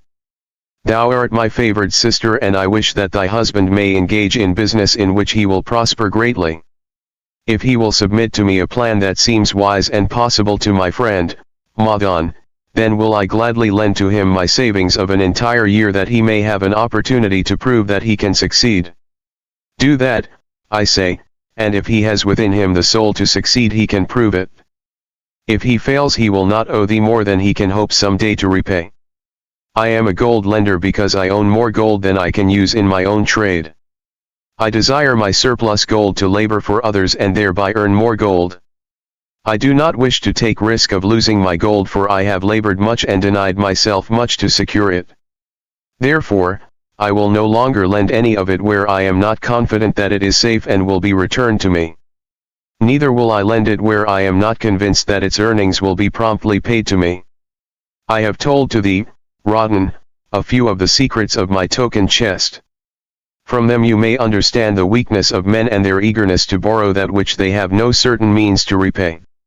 From this you can see how often their high hopes of the great earnings they could make, if they but had gold, are but false hopes they have not the ability or training to fulfill. Thou, Rawdon, now have gold which thou shouldst put to earning more gold for thee. Thou art about to become even as I, a gold lender. If thou dost safely preserve thy treasure, it will produce liberal earnings for thee and be a rich source of pleasure and profit during all thy days. But if thou dost let it escape from thee, it will be a source of constant sorrow and regret as long as thy memory doth last. What desirest thou most of this gold in thy wallet? To keep it safe. Wisely spoken, replied Madan approvingly. Thy first desire is for safety. Thinkest thou that in the custody of thy sister's husband it would be truly safe from possible loss? I fear not, for he is not wise in guarding gold. Then be not swayed by foolish sentiments of obligation to trust thy treasure to any person. If thou wouldst help thy family or thy friends, find other ways than risking the loss of thy treasure. Forget not that gold slippeth away in unexpected ways from those unskilled in guarding it. As well waste thy treasure in extravagance as let others lose it for thee. What next after safety dost desire of this treasure of thine? That it earn more gold. Again thou speakest with wisdom. It should be made to earn and grow larger. Gold wisely lent may even double itself with its earnings before a man like you grow it old. If you risk losing it, you risk losing all that it would earn as well. Therefore, be not swayed by the fantastic plans of impractical men who think they see ways to force thy gold to make earnings unusually large. Such plans are the creations of dreamers unskilled in the safe and dependable laws of trade. Be conservative in what thou expected to earn, that thou mayest keep and enjoy thy treasure. To hire it out with the promise of usurious returns is to invite loss. Seek to associate thyself with men and enterprises whose success is established, that thy treasure may earn liberally under their skillful use and be guarded safely by their wisdom and experience. Thus, mayest thou avoid the misfortunes that follow most of the sons of men to whom the gods see fit to entrust gold. When Rodin would thank him for his wise advice, he would not listen, saying, "The king's gift shall teach thee much wisdom." If wouldst keep thy 50 pieces of gold, thou must be discreet indeed. Many uses will tempt thee. Much advice will be spoken to thee. Numerous opportunities to make large profits will be offered thee. The stories from my token box should warn thee, before thou let any piece of gold leave thy pouch, to be sure that thou hast a safe way to pull it back again. Should my further advice appeal to thee, return again. It is gladly given. Ere thou goest, read this which I have carved beneath the lid of my token box. It applies equally to the borrower and the lender. Better a little caution than a great regret. The walls of Babylon. Old Banzar, grim warrior of another day, stood guard at the passageway leading to the top of the ancient walls of Babylon. Up above, valiant defenders were battling to hold the walls. Upon them depended the future existence of this great city with its hundreds of thousands of citizens. Over the walls came the roar of the attacking armies, the yelling of many men, the trampling of thousands of horses, the deafening boom of the battering rams pounding the bronzed gates. In the street behind the gate lounged the spearmen, waiting to defend the entrance should the gates give way. They were but few for the task. The main armies of Babylon were with their king, far away in the east on the great expedition against the Elamites. No attack upon the city having been anticipated during their absence, the defending forces were small. Unexpectedly, from the north, bore down the mighty armies of the Assyrians. And now the walls must hold or Babylon was doomed. About Banzar were great crowds of citizens, white-faced and terrified, eagerly seeking news of the battle. With hushed awe they viewed the stream of wounded and dead being carried or led out of the passageway. Here was the crucial point of attack. After 3 days of circling about the city, the enemy had suddenly thrown his great strength against this section and this gate. The defenders from the top of the wall fought off the climbing platforms and the scaling ladders of the attackers with arrows, burning oil and, if any reached the top, spears. Against the defenders, thousands of the enemy's archers poured a deadly barrage of arrows. Old Banzar had the vantage point for news. He was closest to the conflict and first to hear of each fresh repulse of the frenzied attackers.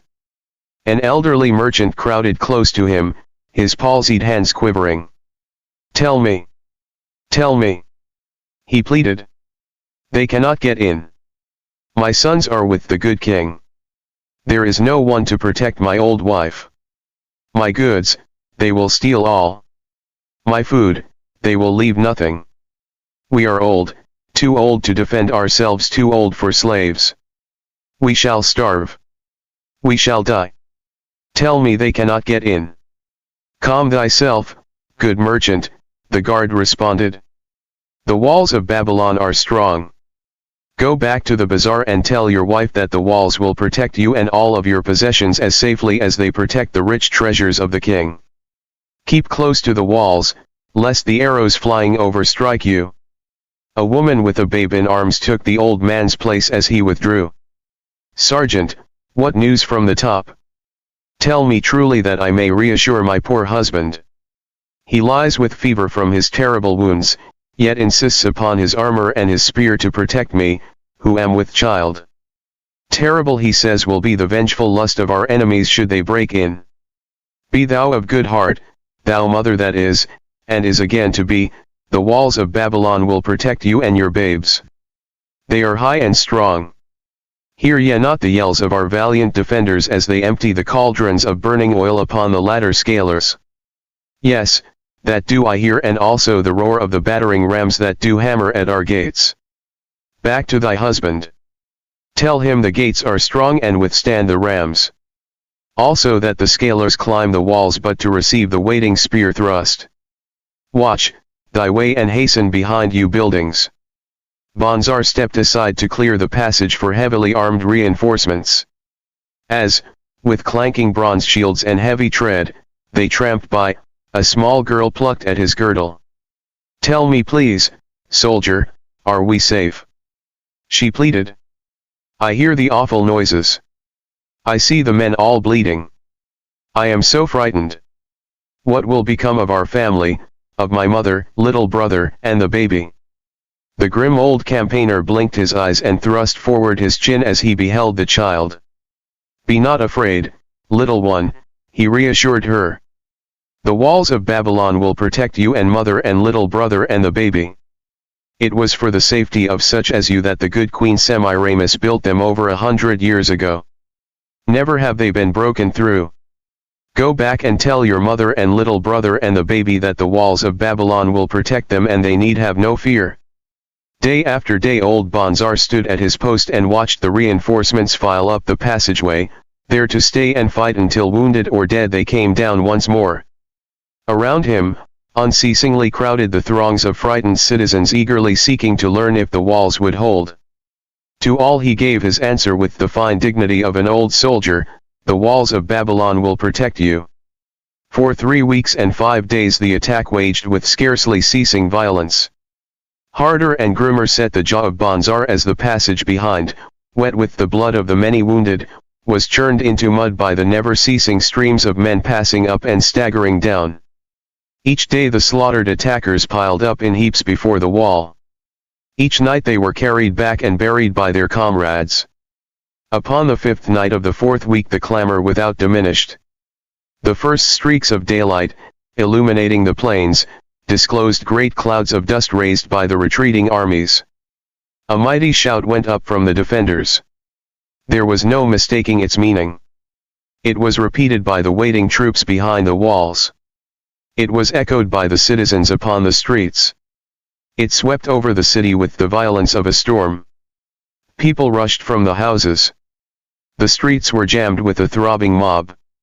The pent-up fear of weeks found an outlet in the wild chorus of joy. From the top of the high tower of the Temple of Bel burst forth the flames of victory. Skyward floated the column of blue smoke to carry the message far and wide. The walls of Babylon had once again repulsed a mighty and viscous foe determined to loot her rich treasures and to ravish and enslave her citizens. Babylon endured century after century because it was fully protected. It could not afford to be otherwise. The walls of Babylon were an outstanding example of man's need and desire for protection. This desire is inherent in the human race. It is just as strong today as it ever was, but we have developed broader and better plans to accomplish the same purpose. In this day, behind the impregnable walls of insurance, savings accounts, and dependable investments, we can guard ourselves against the unexpected tragedies that may enter any door and seat themselves before any fireside. We cannot afford to be without adequate protection. The camel trader of Babylon. The hungrier one becomes, the clearer one's mind works, also the more sensitive one becomes to the odors of food. Tarkad, the son of Azure, certainly thought so. For 2 whole days he had tasted no food except 2 small figs purloined from over the wall of a garden. Not another could he grab before the angry woman rushed forth and chased him down the street. Her shrill cries were still ringing in his ears as he walked through the marketplace. They helped him to retrain his restless fingers from snatching the tempting fruits from the baskets of the market women. Never before had he realized how much food was brought to the markets of Babylon and how good it smelled. Leaving the market, he walked across to the inn and paced back and forth in front of the eating house. Perhaps here he might meet someone he knew, someone from whom he could borrow a copper that would gain him a smile from the unfriendly keeper of the inn and, with it, a liberal helping. Without the copper he knew all too well how unwelcome he would be. In his abstraction he unexpectedly found himself face to face with the one man he wished most to avoid, the tall bony figure of Dabasir, the camel trader. Of all the friends and others from whom he had borrowed small sums, Dabasir made him feel the most uncomfortable because of his failure to keep his promises to repay promptly. Dabasir's face lighted up at the sight of him. "Ha! 'Tis Tarkad, just the one I have been seeking, that he might repay the 2 pieces of copper which I lent him a moon ago, also the piece of silver which I lent to him before that. We are well met. I can make good use of the coins this very day. What say, boy? What say?" Tarkad stuttered and his face flushed. He had naught in his empty stomach to nerve him to argue with the outspoken Dabasir. "I am sorry, very sorry," he mumbled weakly, "but this day I have neither the copper nor the silver with which I could repay." "Then get it," Dabasir insisted. "Surely thou canst get hold of a few coppers and a piece of silver to repay the generosity of an old friend of thy father who aided thee whence thou wast in need." "'Tis because ill fortune does pursue me that I cannot pay." "Ill fortune? Wouldst blame the gods for thine own weakness? Ill fortune pursues every man who thinks more of borrowing than of repaying. Come with me, boy, while I eat. I am hungry and I would tell thee a tale." Tarkad flinched from the brutal frankness of Dabasir, but here at least was an invitation to enter the coveted doorway of the eating house. Dabasir pushed him to a far corner of the room where they seated themselves upon small rugs. When Kausker, the proprietor, appeared smiling, Dabasir addressed him with his usual freedom, "Fat lizard of the desert, bring to me a leg of the goat, brown with much juice and bread and all of the vegetables, for I am hungry and want much food. Do not forget my friend here. Bring to him a jug of water. Have it cooled, for the day is hot."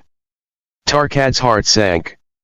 Must he sit here and drink water while he watched this man devour an entire goat leg? He said nothing. He thought of nothing he could say.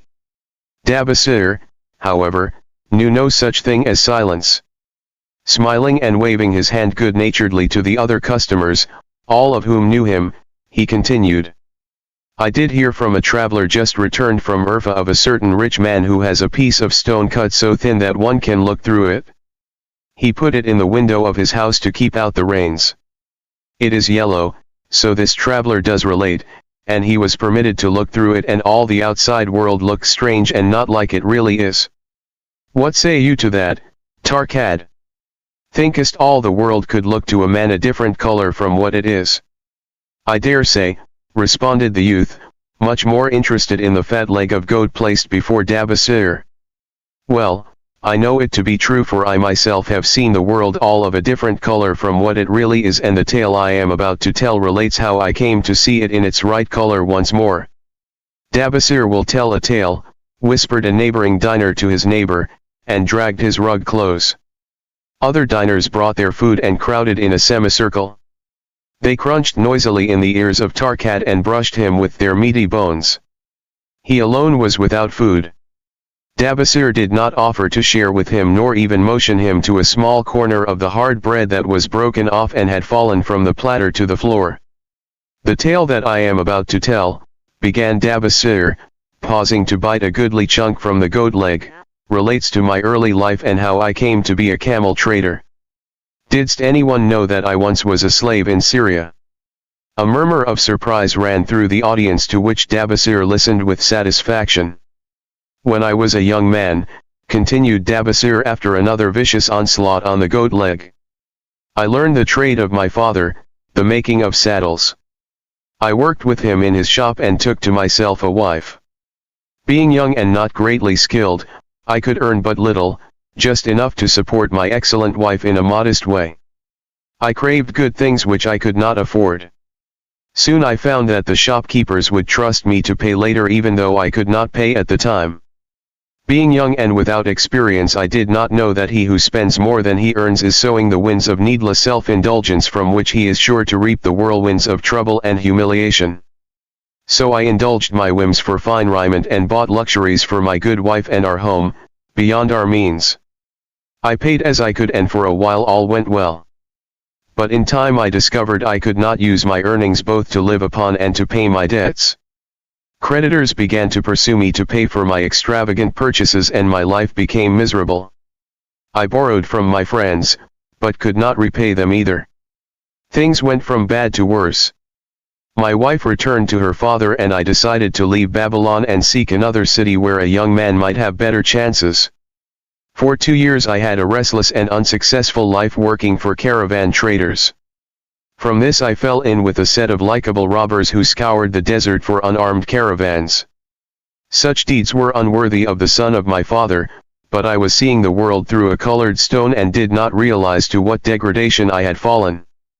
We met with success on our first trip, capturing a rich haul of gold and silks and valuable merchandise. This loot we took to Janir and squandered. The second time we were not so fortunate. Just after we had made our capture, we were attacked by the spearsmen of a native chief to whom the caravans paid for protection. Our 2 leaders were killed, and the rest of us were taken to Damascus, where we were stripped of our clothing and sold as slaves. I was purchased for 2 pieces of silver by a Syrian desert chief.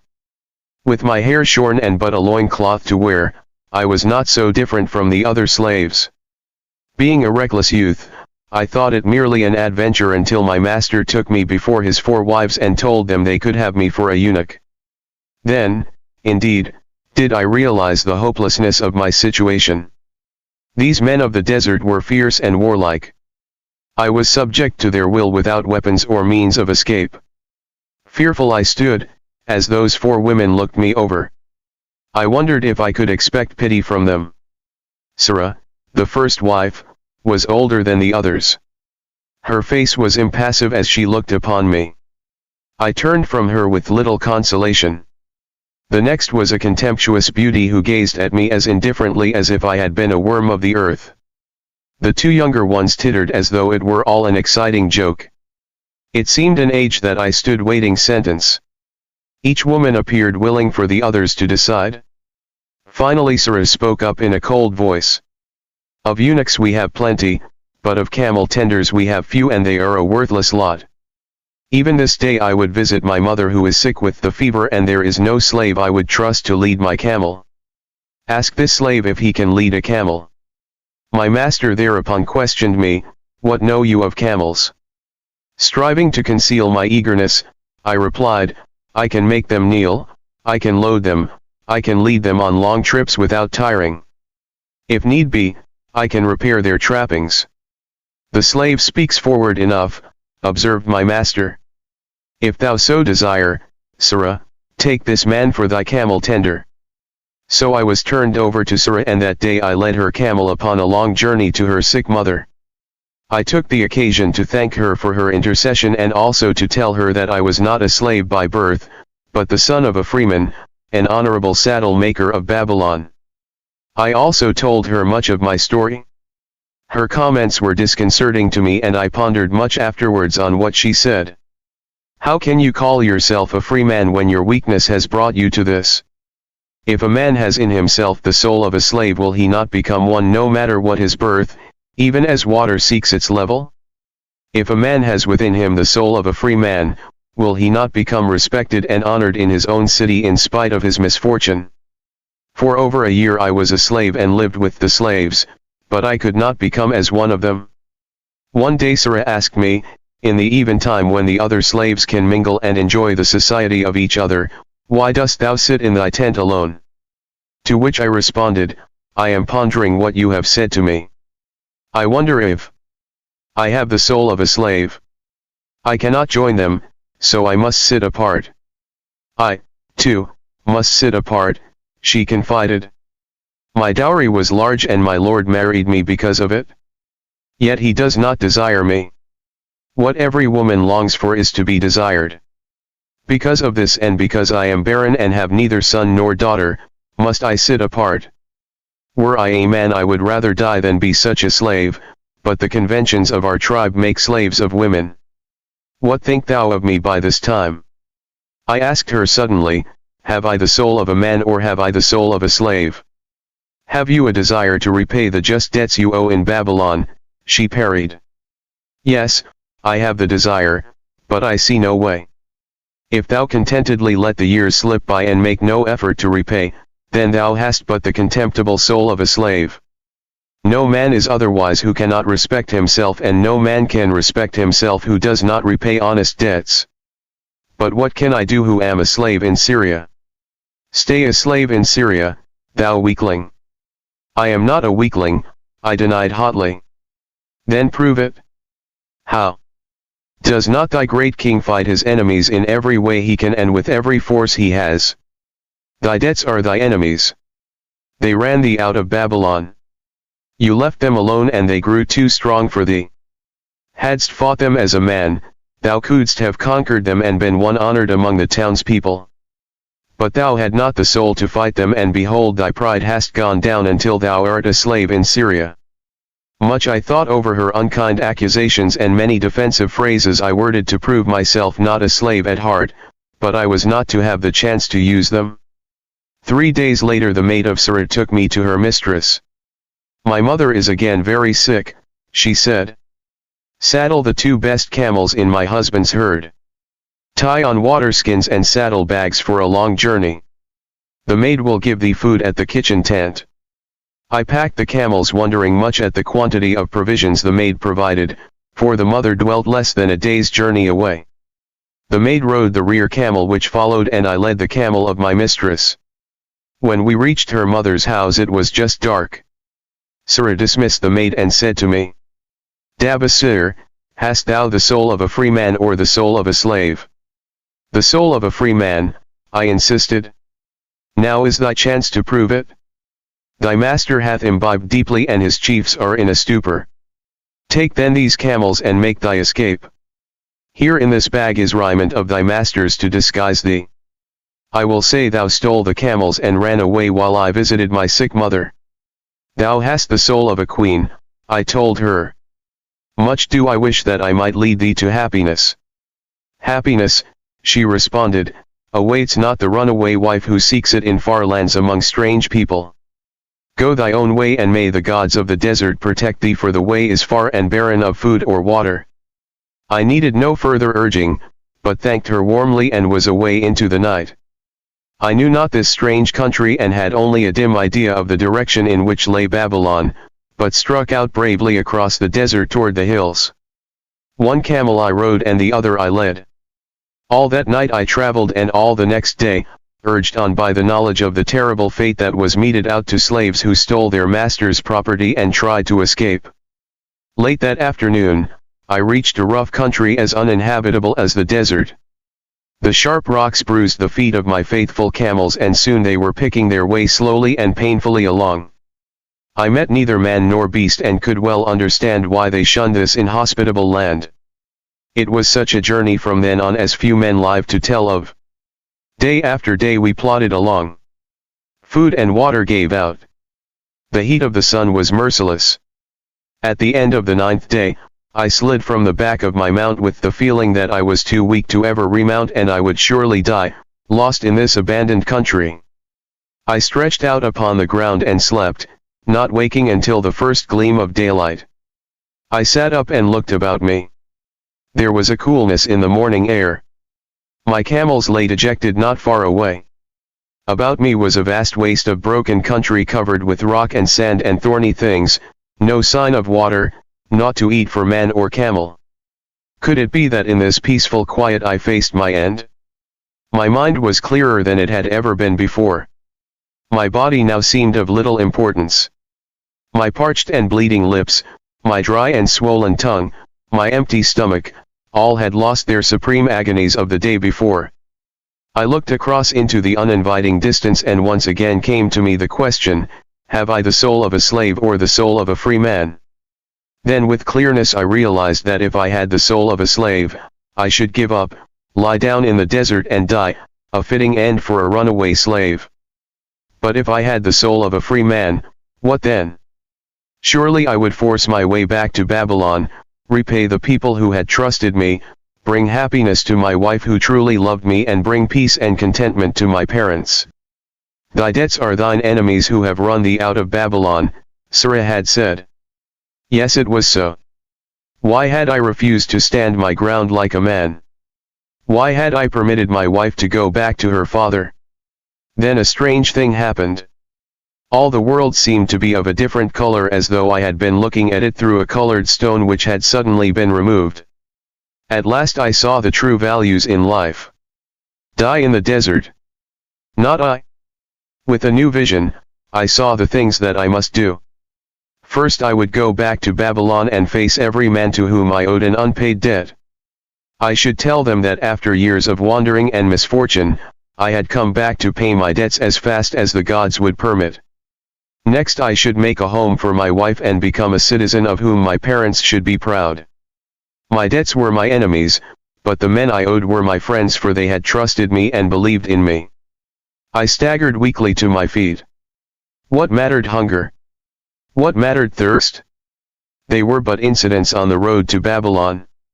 Within me surged the soul of a free man going back to conquer his enemies and reward his friends. I thrilled with the great resolve.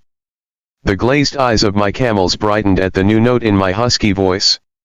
With great effort, after many attempts, they gained their feet. With pitiful perseverance, they pushed on toward the north where something within me said we would find Babylon. We found water.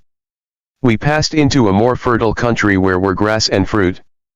We found the trail to Babylon because the soul of a free man looks at life as a series of problems to be solved and solves them, while the soul of a slave whines, what can I do who am but a slave? How about thee, Tarkad? Dost thy empty stomach make thy head exceedingly clear? Art ready to take the road that leads back to self-respect? Canst thou see the world in its true color? Hast thou the desire to pay thy honest debts, however many they may be, and once again be a man respected in Babylon? Moisture came to the eyes of the youth. He rose eagerly to his knees. Thou hast shown me a vision, already I feel the soul of a free man surge within me. But how fared you upon your return? Questioned an interested listener. Where the determination is, the way can be found, Dabasir replied. I now had the determination, so I set out to find a way. First I visited every man to whom I was indebted and begged his indulgence until I could earn that with which to repay. Most of them met me gladly. Several reviled me, but others offered to help me. One indeed did give me the very help I needed. It was Madan, the gold lender.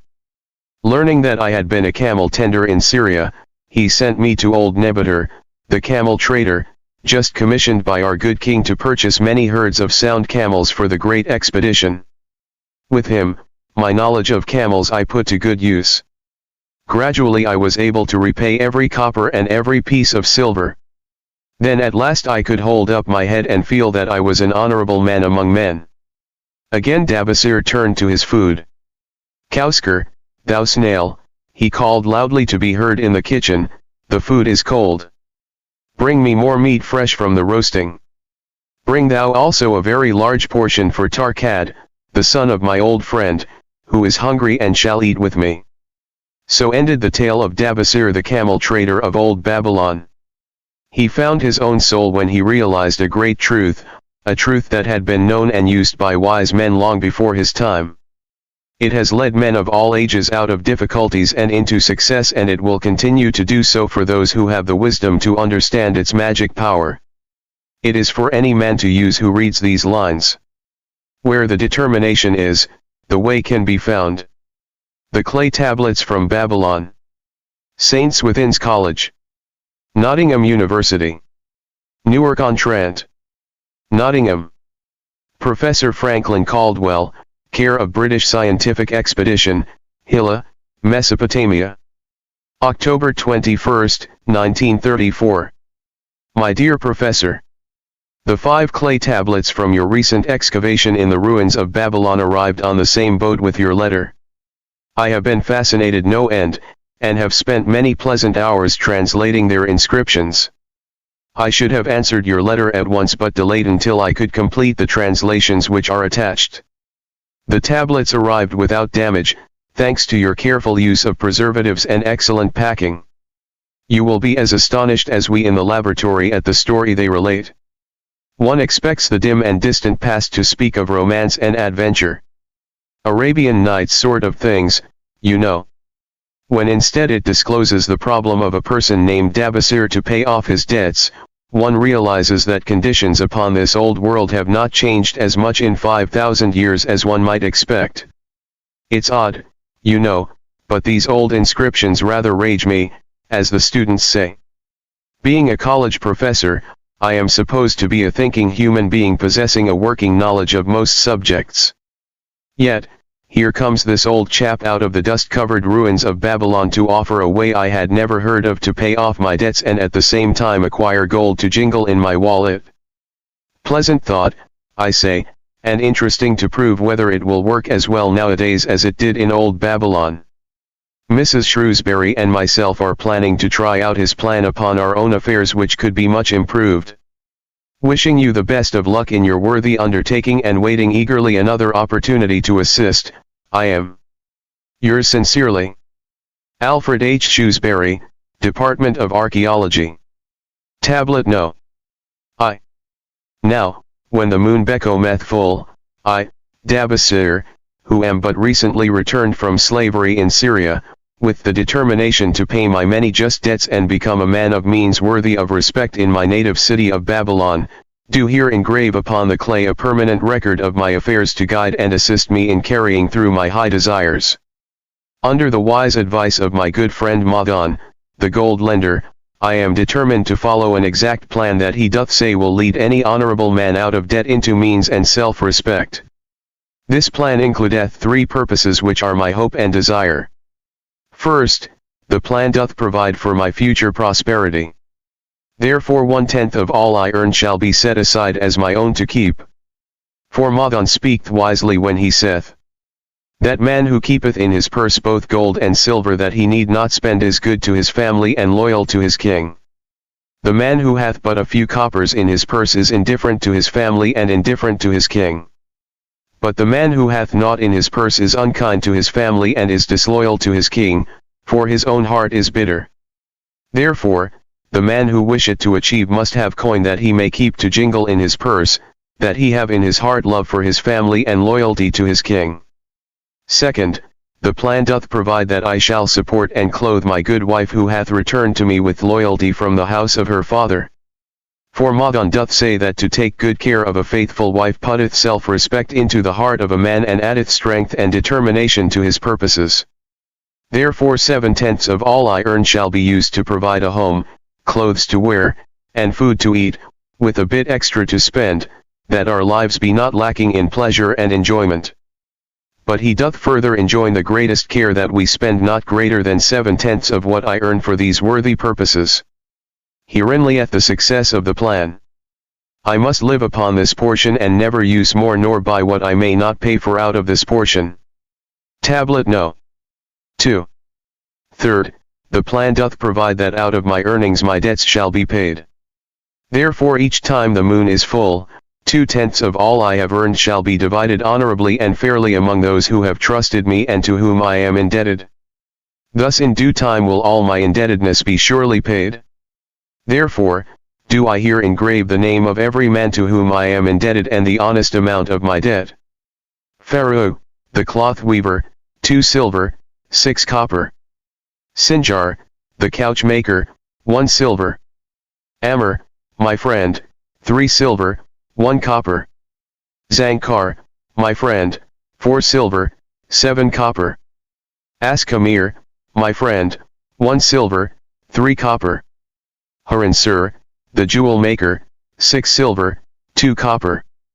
Diarbekir, my father's friend, 4 silver, 1 copper. Al-Kahad, the house owner, 14 silver. Madan, the gold lender, 9 silver. Bayarjik, the farmer, 1 silver, 7 copper. From here on, disintegrated. Cannot be deciphered. Tablet No. 3. To these creditors do I owe in total 119 pieces of silver and 141 pieces of copper. Because I did owe these sums and saw no way to repay, in my folly I did permit my wife to return to her father and didst leave my native city and seek easy wealth elsewhere, only to find disaster and to see myself sold into the degradation of slavery. Now that Madan doth show me how I can repay my debts in small sums of my earnings, do I realize the great extent of my folly in running away from the results of my extravagances. Therefore have I visited my creditors and explained to them that I have no resources with which to pay except my ability to earn, and that I intend to apply 2/10 of all I earn upon my indebtedness evenly and honestly. This much can I pay but no more. Therefore if they be patient, in time my obligations will be paid in full. Amr, whom I thought my best friend, reviled me bitterly and I left him in humiliation. Bayarjik, the farmer, pleaded that I pay him first as he didst badly need help. Al-Kahad, the house owner, was indeed disagreeable and insisted that he would make me trouble unless I did soon settle in full with him. All the rest willingly accepted my proposal. Therefore am I more determined than ever to carry through, being convinced that it is easier to pay one's just debts than to avoid them. Even though I cannot meet the needs and demands of a few of my creditors, I will deal impartially with all. Tablet No. 4. Again the moon shines full. I have worked hard with a free mind. My good wife hath supported my intentions to pay my creditors. Because of our wise determination, I have earned during the past moon, buying camels of sound wind and good legs, for Nebuchadnezzar, the sum of 19 pieces of silver. This I have divided according to the plan. 1/10 have I set aside to keep as my own, 7/10 have I divided with my good wife to pay for our living. 2/10 have I divided among my creditors as evenly as could be done in coppers. I did not see Amr but left it with his wife. Bayarjik was so pleased he would kiss my hand. Old Al-Kahad alone was grouchy and said I must pay faster. To which I replied that if I were permitted to be well fed and not worried, that alone would enable me to pay faster. All the others thanked me and spoke well of my efforts. Therefore, at the end of one moon, my indebtedness is reduced by almost 4 pieces of silver and I possess almost 2 pieces of silver besides, upon which no man hath claim. My heart is lighter than it hath been for a long time. Again the moon shines full. I have worked hard but with poor success. Few camels have I been able to buy. Only 11 pieces of silver have I earned. Nevertheless my good wife and I have stood by the plan even though we have bought no new raiment and eaten little but herbs. Again I paid ourselves 1/10 of the 11 pieces, while we lived upon 7/10. I was surprised when Amr commended my payment, even though small. So did Bayarjik. Al-Kahad flew into a rage but when told to give back his portion if he did not wish it, he became reconciled. The others, as before, were content. Again the moon shines full and I am greatly rejoiced. I intercepted a fine herd of camels and bought many sound ones, therefore my earnings were 42 pieces of silver. This moon my wife and myself have bought much needed sandals and raiment, also we have dined well on meat and fowl. More than 8 pieces of silver we have paid to our creditors. Even Al-Kahad did not protest. Great is the plan, for it letteth us out of debt and giveth us wealth which is ours to keep. 3 times the moon had been full since I last carved upon this clay. Each time I paid to myself 1/10 of all I earned. Each time my good wife and I have lived upon 7/10, even though at times it was difficult.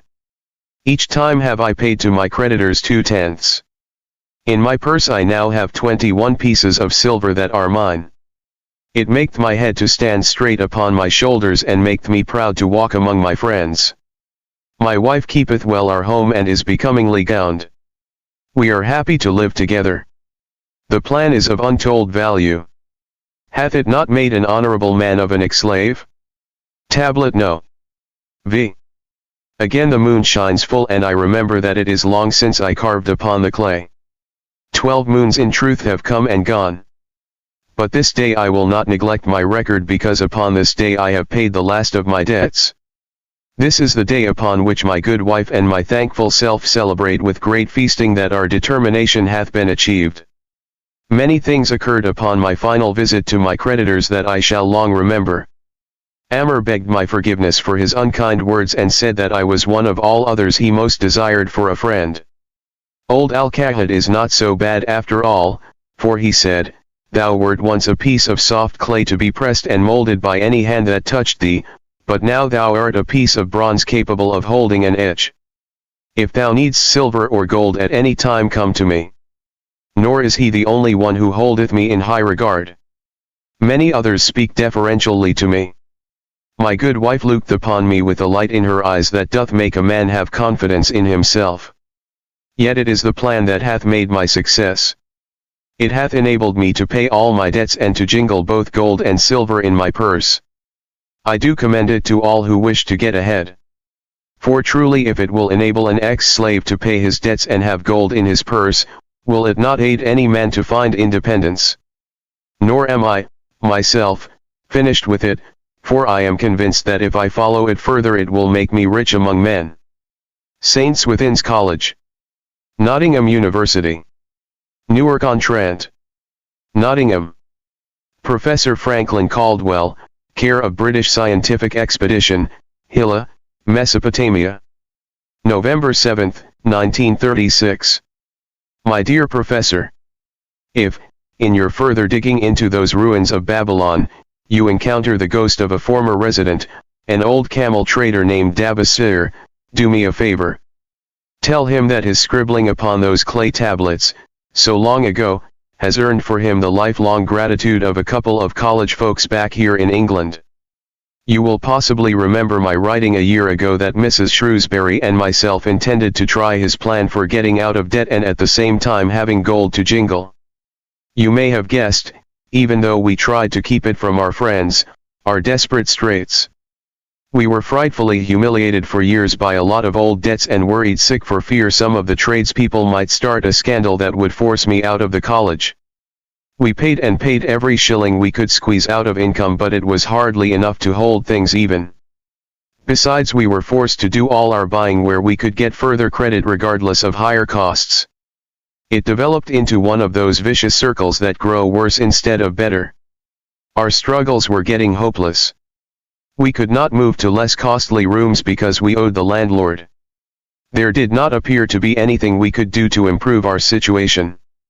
Then, here comes your acquaintance, the old camel trader from Babylon, with a plan to do just what we wished to accomplish. He jolly well stirred us up to follow his system. We made a list of all our debts, and I took it around and showed it to everyone we owed. I explained how it was simply impossible for me to ever pay them the way things were going along. They could readily see this themselves from the figures. Then I explained that the only way I saw to pay in full was to set aside 20% of my income each month to be divided pro rata, which would pay them in full in a little over 2 years. That, in the meantime, we would go on a cash basis and give them the further benefit of our cash purchases. They were really quite decent.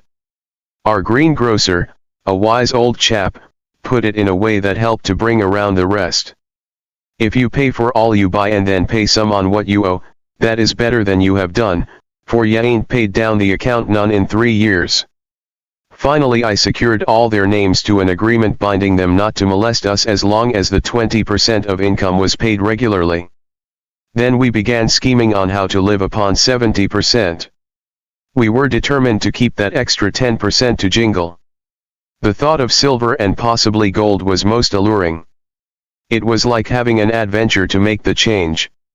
We enjoyed figuring this way and that, to live comfortably upon that remaining 70%. We started with rent and managed to secure a fair reduction.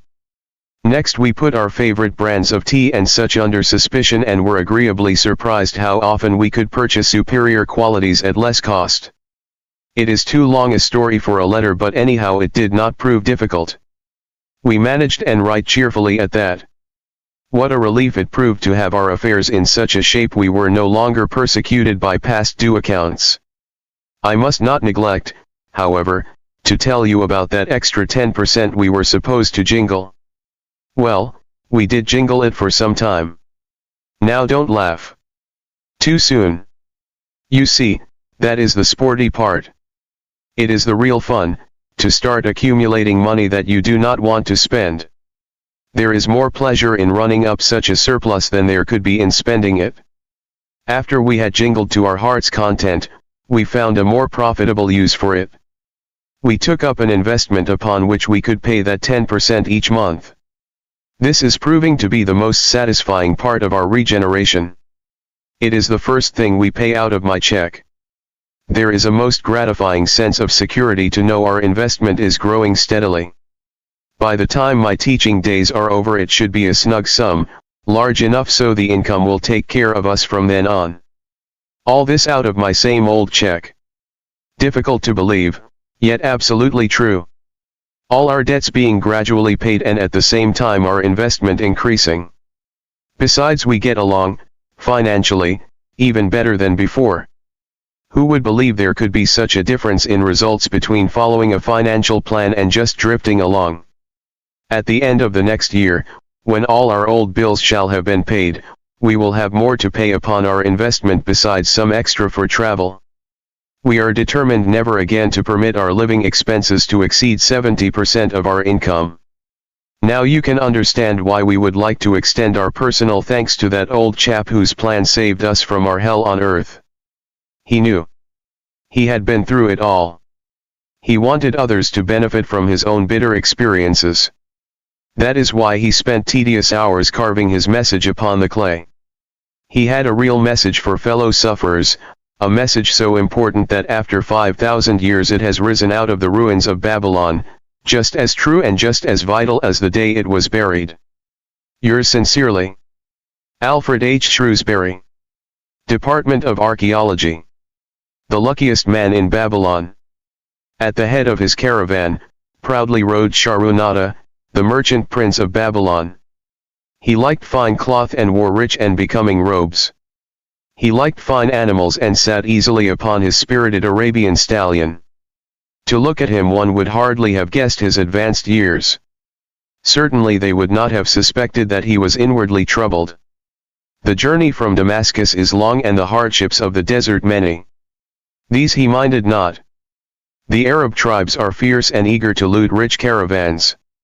These he feared not, for his many fleet-mounted guards were a safe protection.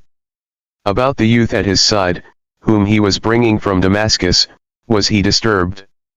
This was Hayden Gula, the grandson of his partner of other years, Arad Gula, to whom he felt he owed a debt of gratitude which could never be repaid.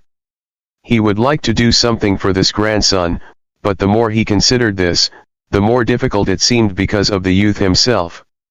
Eyeing the young man's rings and earrings, he thought to himself, he thinks jewels are for men, still he has his grandfather's strong face.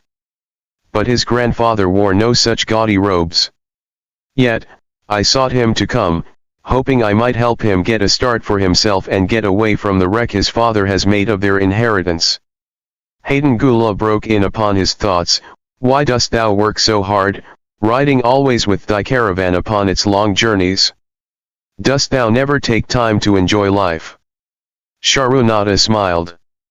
To enjoy life? He repeated. What wouldst thou do to enjoy life if thou wert Shahrunata? If I had wealth equal to thine, I would live like a prince. Never across the hot desert would I ride. I would spend the shekels as fast as they came to my purse. I would wear the richest of robes and the rarest of jewels. That would be a life to my liking, a life worth living. Both men laughed. Thy grandfather wore no jewels.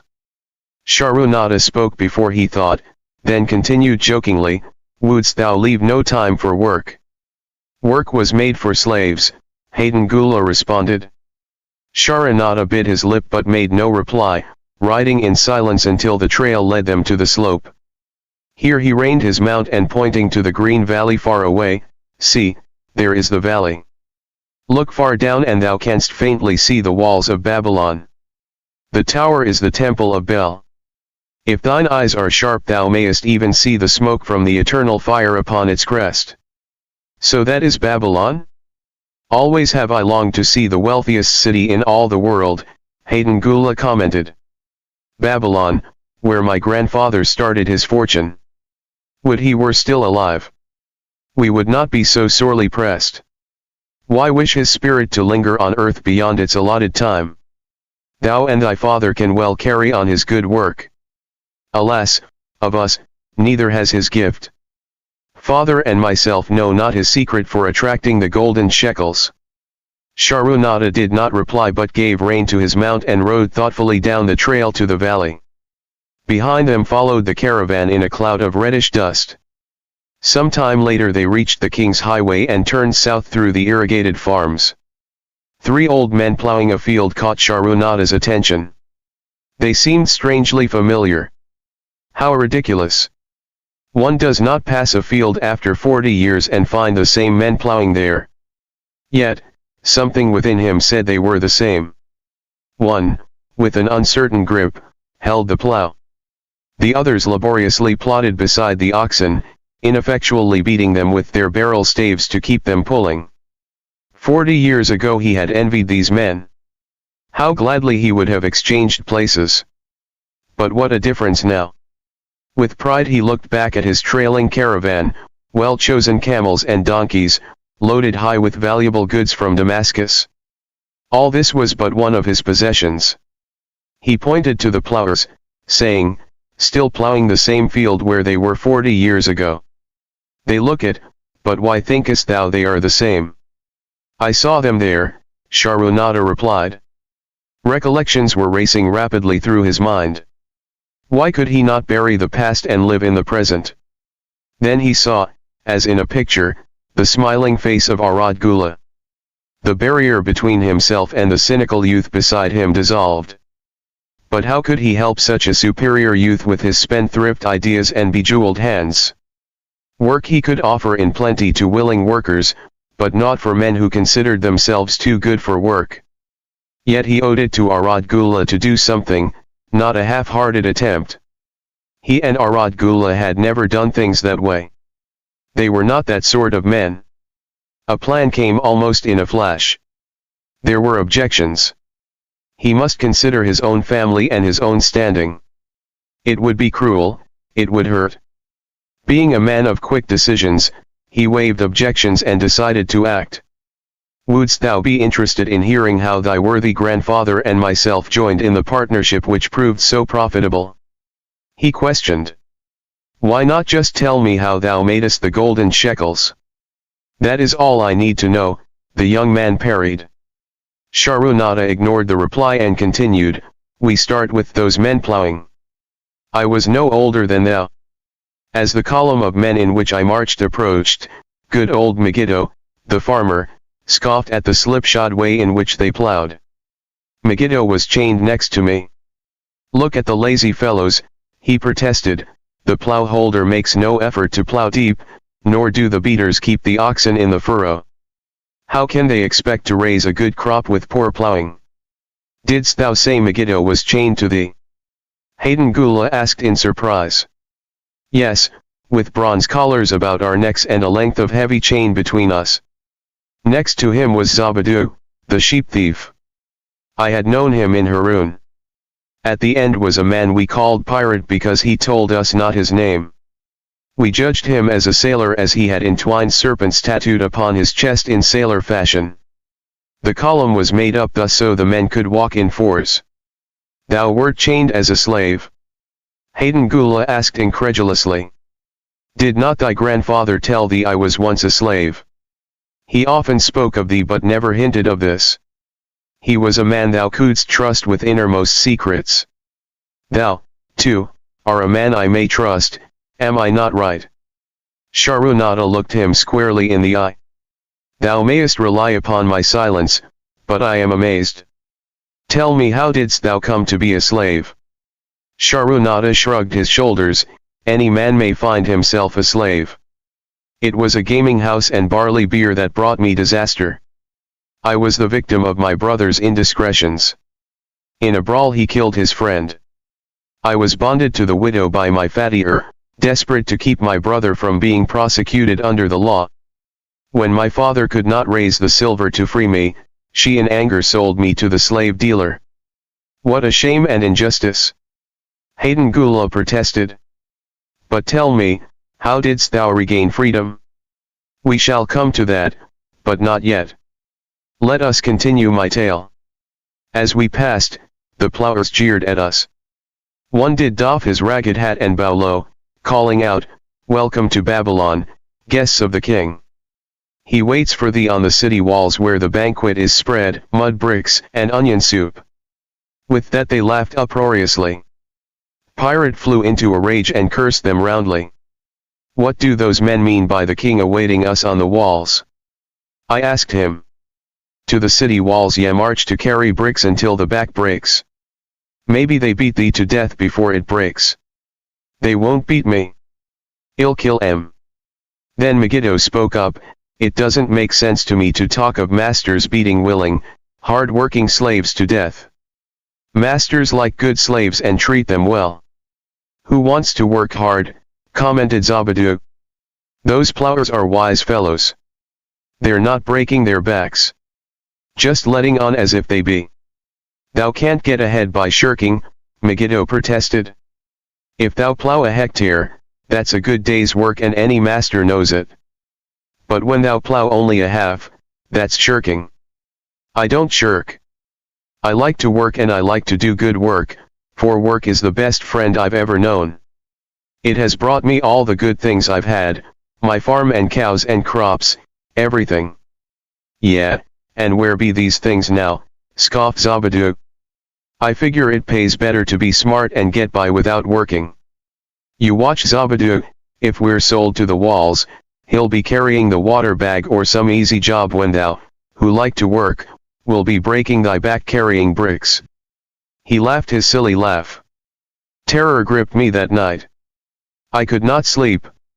I crowded close to the guard rope, and when the others slept, I attracted the attention of Godaso, who was doing the first guard watch. He was one of those brigand Arabs, the sort of rogue who, if he robbed thee of thy purse, would think he must also cut thy throat. Tell me, Godaso, I whispered, when we get to Babylon will we be sold to the walls? Why want to know? He questioned cautiously. Canst thou not understand? I pleaded. I am young. I want to live. I don't want to be worked or beaten to death on the walls. Is there any chance for me to get a good master? He whispered back, I tell something. Thou good fellow, give Godaso no trouble. Most times we go first to slave market. Listen now. When buyers come, tell 'em you good worker, like to work hard for good master. Make 'em want to buy. You not make 'em buy, next day you carry brick. Mighty hard work. After he walked away, I lay in the warm sand, looking up at the stars and thinking about work. What Megiddo had said about it being his best friend made me wonder if it would be my best friend. Certainly it would be if it helped me out of this. When Megiddo awoke, I whispered my good news to him. It was our one ray of hope as we marched toward Babylon. Late in the afternoon we approached the walls and could see the lines of men, like black ants, climbing up and down the steep diagonal paths. As we drew closer, we were amazed at the thousands of men working. Some were digging in the moat, others mixed the dirt into mud bricks. The greatest number were carrying the bricks in large baskets up those steep trails to the mason's asterisk. Overseers cursed the laggards and cracked bullock whips over the backs of those who failed to keep in line. Poor, worn-out fellows were seen to stagger and fall beneath their heavy baskets, unable to rise again. If the lash failed to bring them to their feet, they were pushed to the side of the paths and left writhing in agony. Soon they would be dragged down to join other craven bodies beside the roadway to await unsanctified graves. As I beheld the ghastly sight, I shuddered. So this was what awaited my father's son if he failed at the slave market. The famous works of ancient Babylon, its walls, temples, hanging gardens, and great canals, were built by slave labor, mainly prisoners of war, which explains the inhuman treatment they received. This force of workmen also included many citizens of Babylon and its provinces who had been sold into slavery because of crimes or financial troubles. It was a common custom for men to put themselves, their wives or their children up as a bond to guarantee payment of loans, legal judgments, or other obligations. In case of default, those so bonded were sold into slavery. Dostoevsky had been right. We were taken through the gates of the city to the slave prison and next morning marched to the pens in the market. Here the rest of the men huddled in fear and only the whips of our guard could keep them moving so the buyers could examine them. Megiddo and myself eagerly talked to every man who permitted us to address him. The slave dealer brought soldiers from the king's guard who shackled pirate and brutally beat him when he protested. As they led him away, I felt sorry for him. Megiddo felt that we would soon part. When no buyers were near, he talked to me earnestly to impress upon me how valuable work would be to me in the future. Some men hate it. They make it their enemy. Better to treat it like a friend, make thyself like it. Don't mind because it is hard. If thou thinkest about what a good house thou build, then who cares if the beams are heavy and it is far from the well to carry the water for the plaster? Promise me, boy, at us critically, soon convincing him that he would be a valuable man.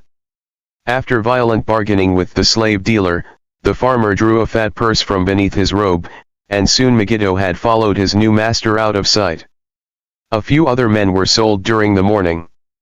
At noon Dostoevsky confided to me that the dealer was disgusted and would not stay over another night but would take all who remained at sundown to the king's buyer. I was becoming desperate when a fat, good-natured man walked up to the wall and inquired if there was a baker among us. I approached him saying, "Why should a good baker like thyself seek another baker of inferior ways?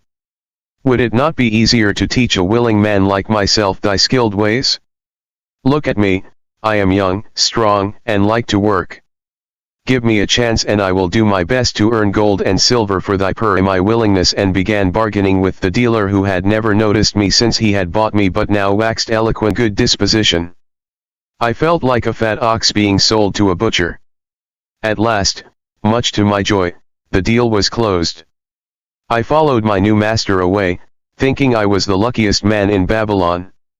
My new home was much to my liking. Nananade, my master, taught me how to grind the barley in the stone bowl that stood in the courtyard, how to build the fire in the oven and then how to grind very fine the sesame flour for the honey cakes. I had a couch in the shed where his grain was stored. The old slave housekeeper, Svasthi, fed me well and was pleased at the way I helped her with the heavy tasks. Here was the chance I had longed for to make myself valuable to my master and, I hoped, I asked Nananade to show me how to knead the bread and to bake. This he did, much pleased at my willingness. Later, when I could do this well, I asked him to show me how to make the honey cakes, and soon I was doing all the baking. My master was glad to be idle, but Svasthi shook her head in disapproval. No work to do is bad for any man. She was time for me to think of a way by which I might start to earn coins to buy my freedom. As the baking was finished at noon, I thought Nananade would approve if I found profitable employment for the afternoons and might share my earnings with me. Then the thought came to me, why not bake more of the honey cakes and peddle them to hungry men upon the streets of the city? I presented my plan to Nananade this way: if I can use my afternoons after the baking is finished to earn for thee coins, would it be only fair for thee to share my earnings with me that I might have money of my own to spend for those things which every man desires and needs? Fair enough, Fair enough, he admitted. When I told him of my plan to peddle our honey cakes, he was well pleased. Here, thou sellest them at 2 for a penny, then half of the pennies will be mine to pay for the flour and the honey and the wood to bake them. Of the rest, I shall take half and thou shalt keep half. I was much pleased by his generous offer that I might keep for myself 1/4 of my sales. That night I worked late to make a tray upon which to display them. Nananead gave me one of his worn robes that I might look well, and Svasthi helped me patch it and wash it clean. The next day I baked an extra supply of honey cakes. They looked brown and tempting upon the tray as I went along the street, loudly calling my wares. At first no one seemed interested, and I became discouraged.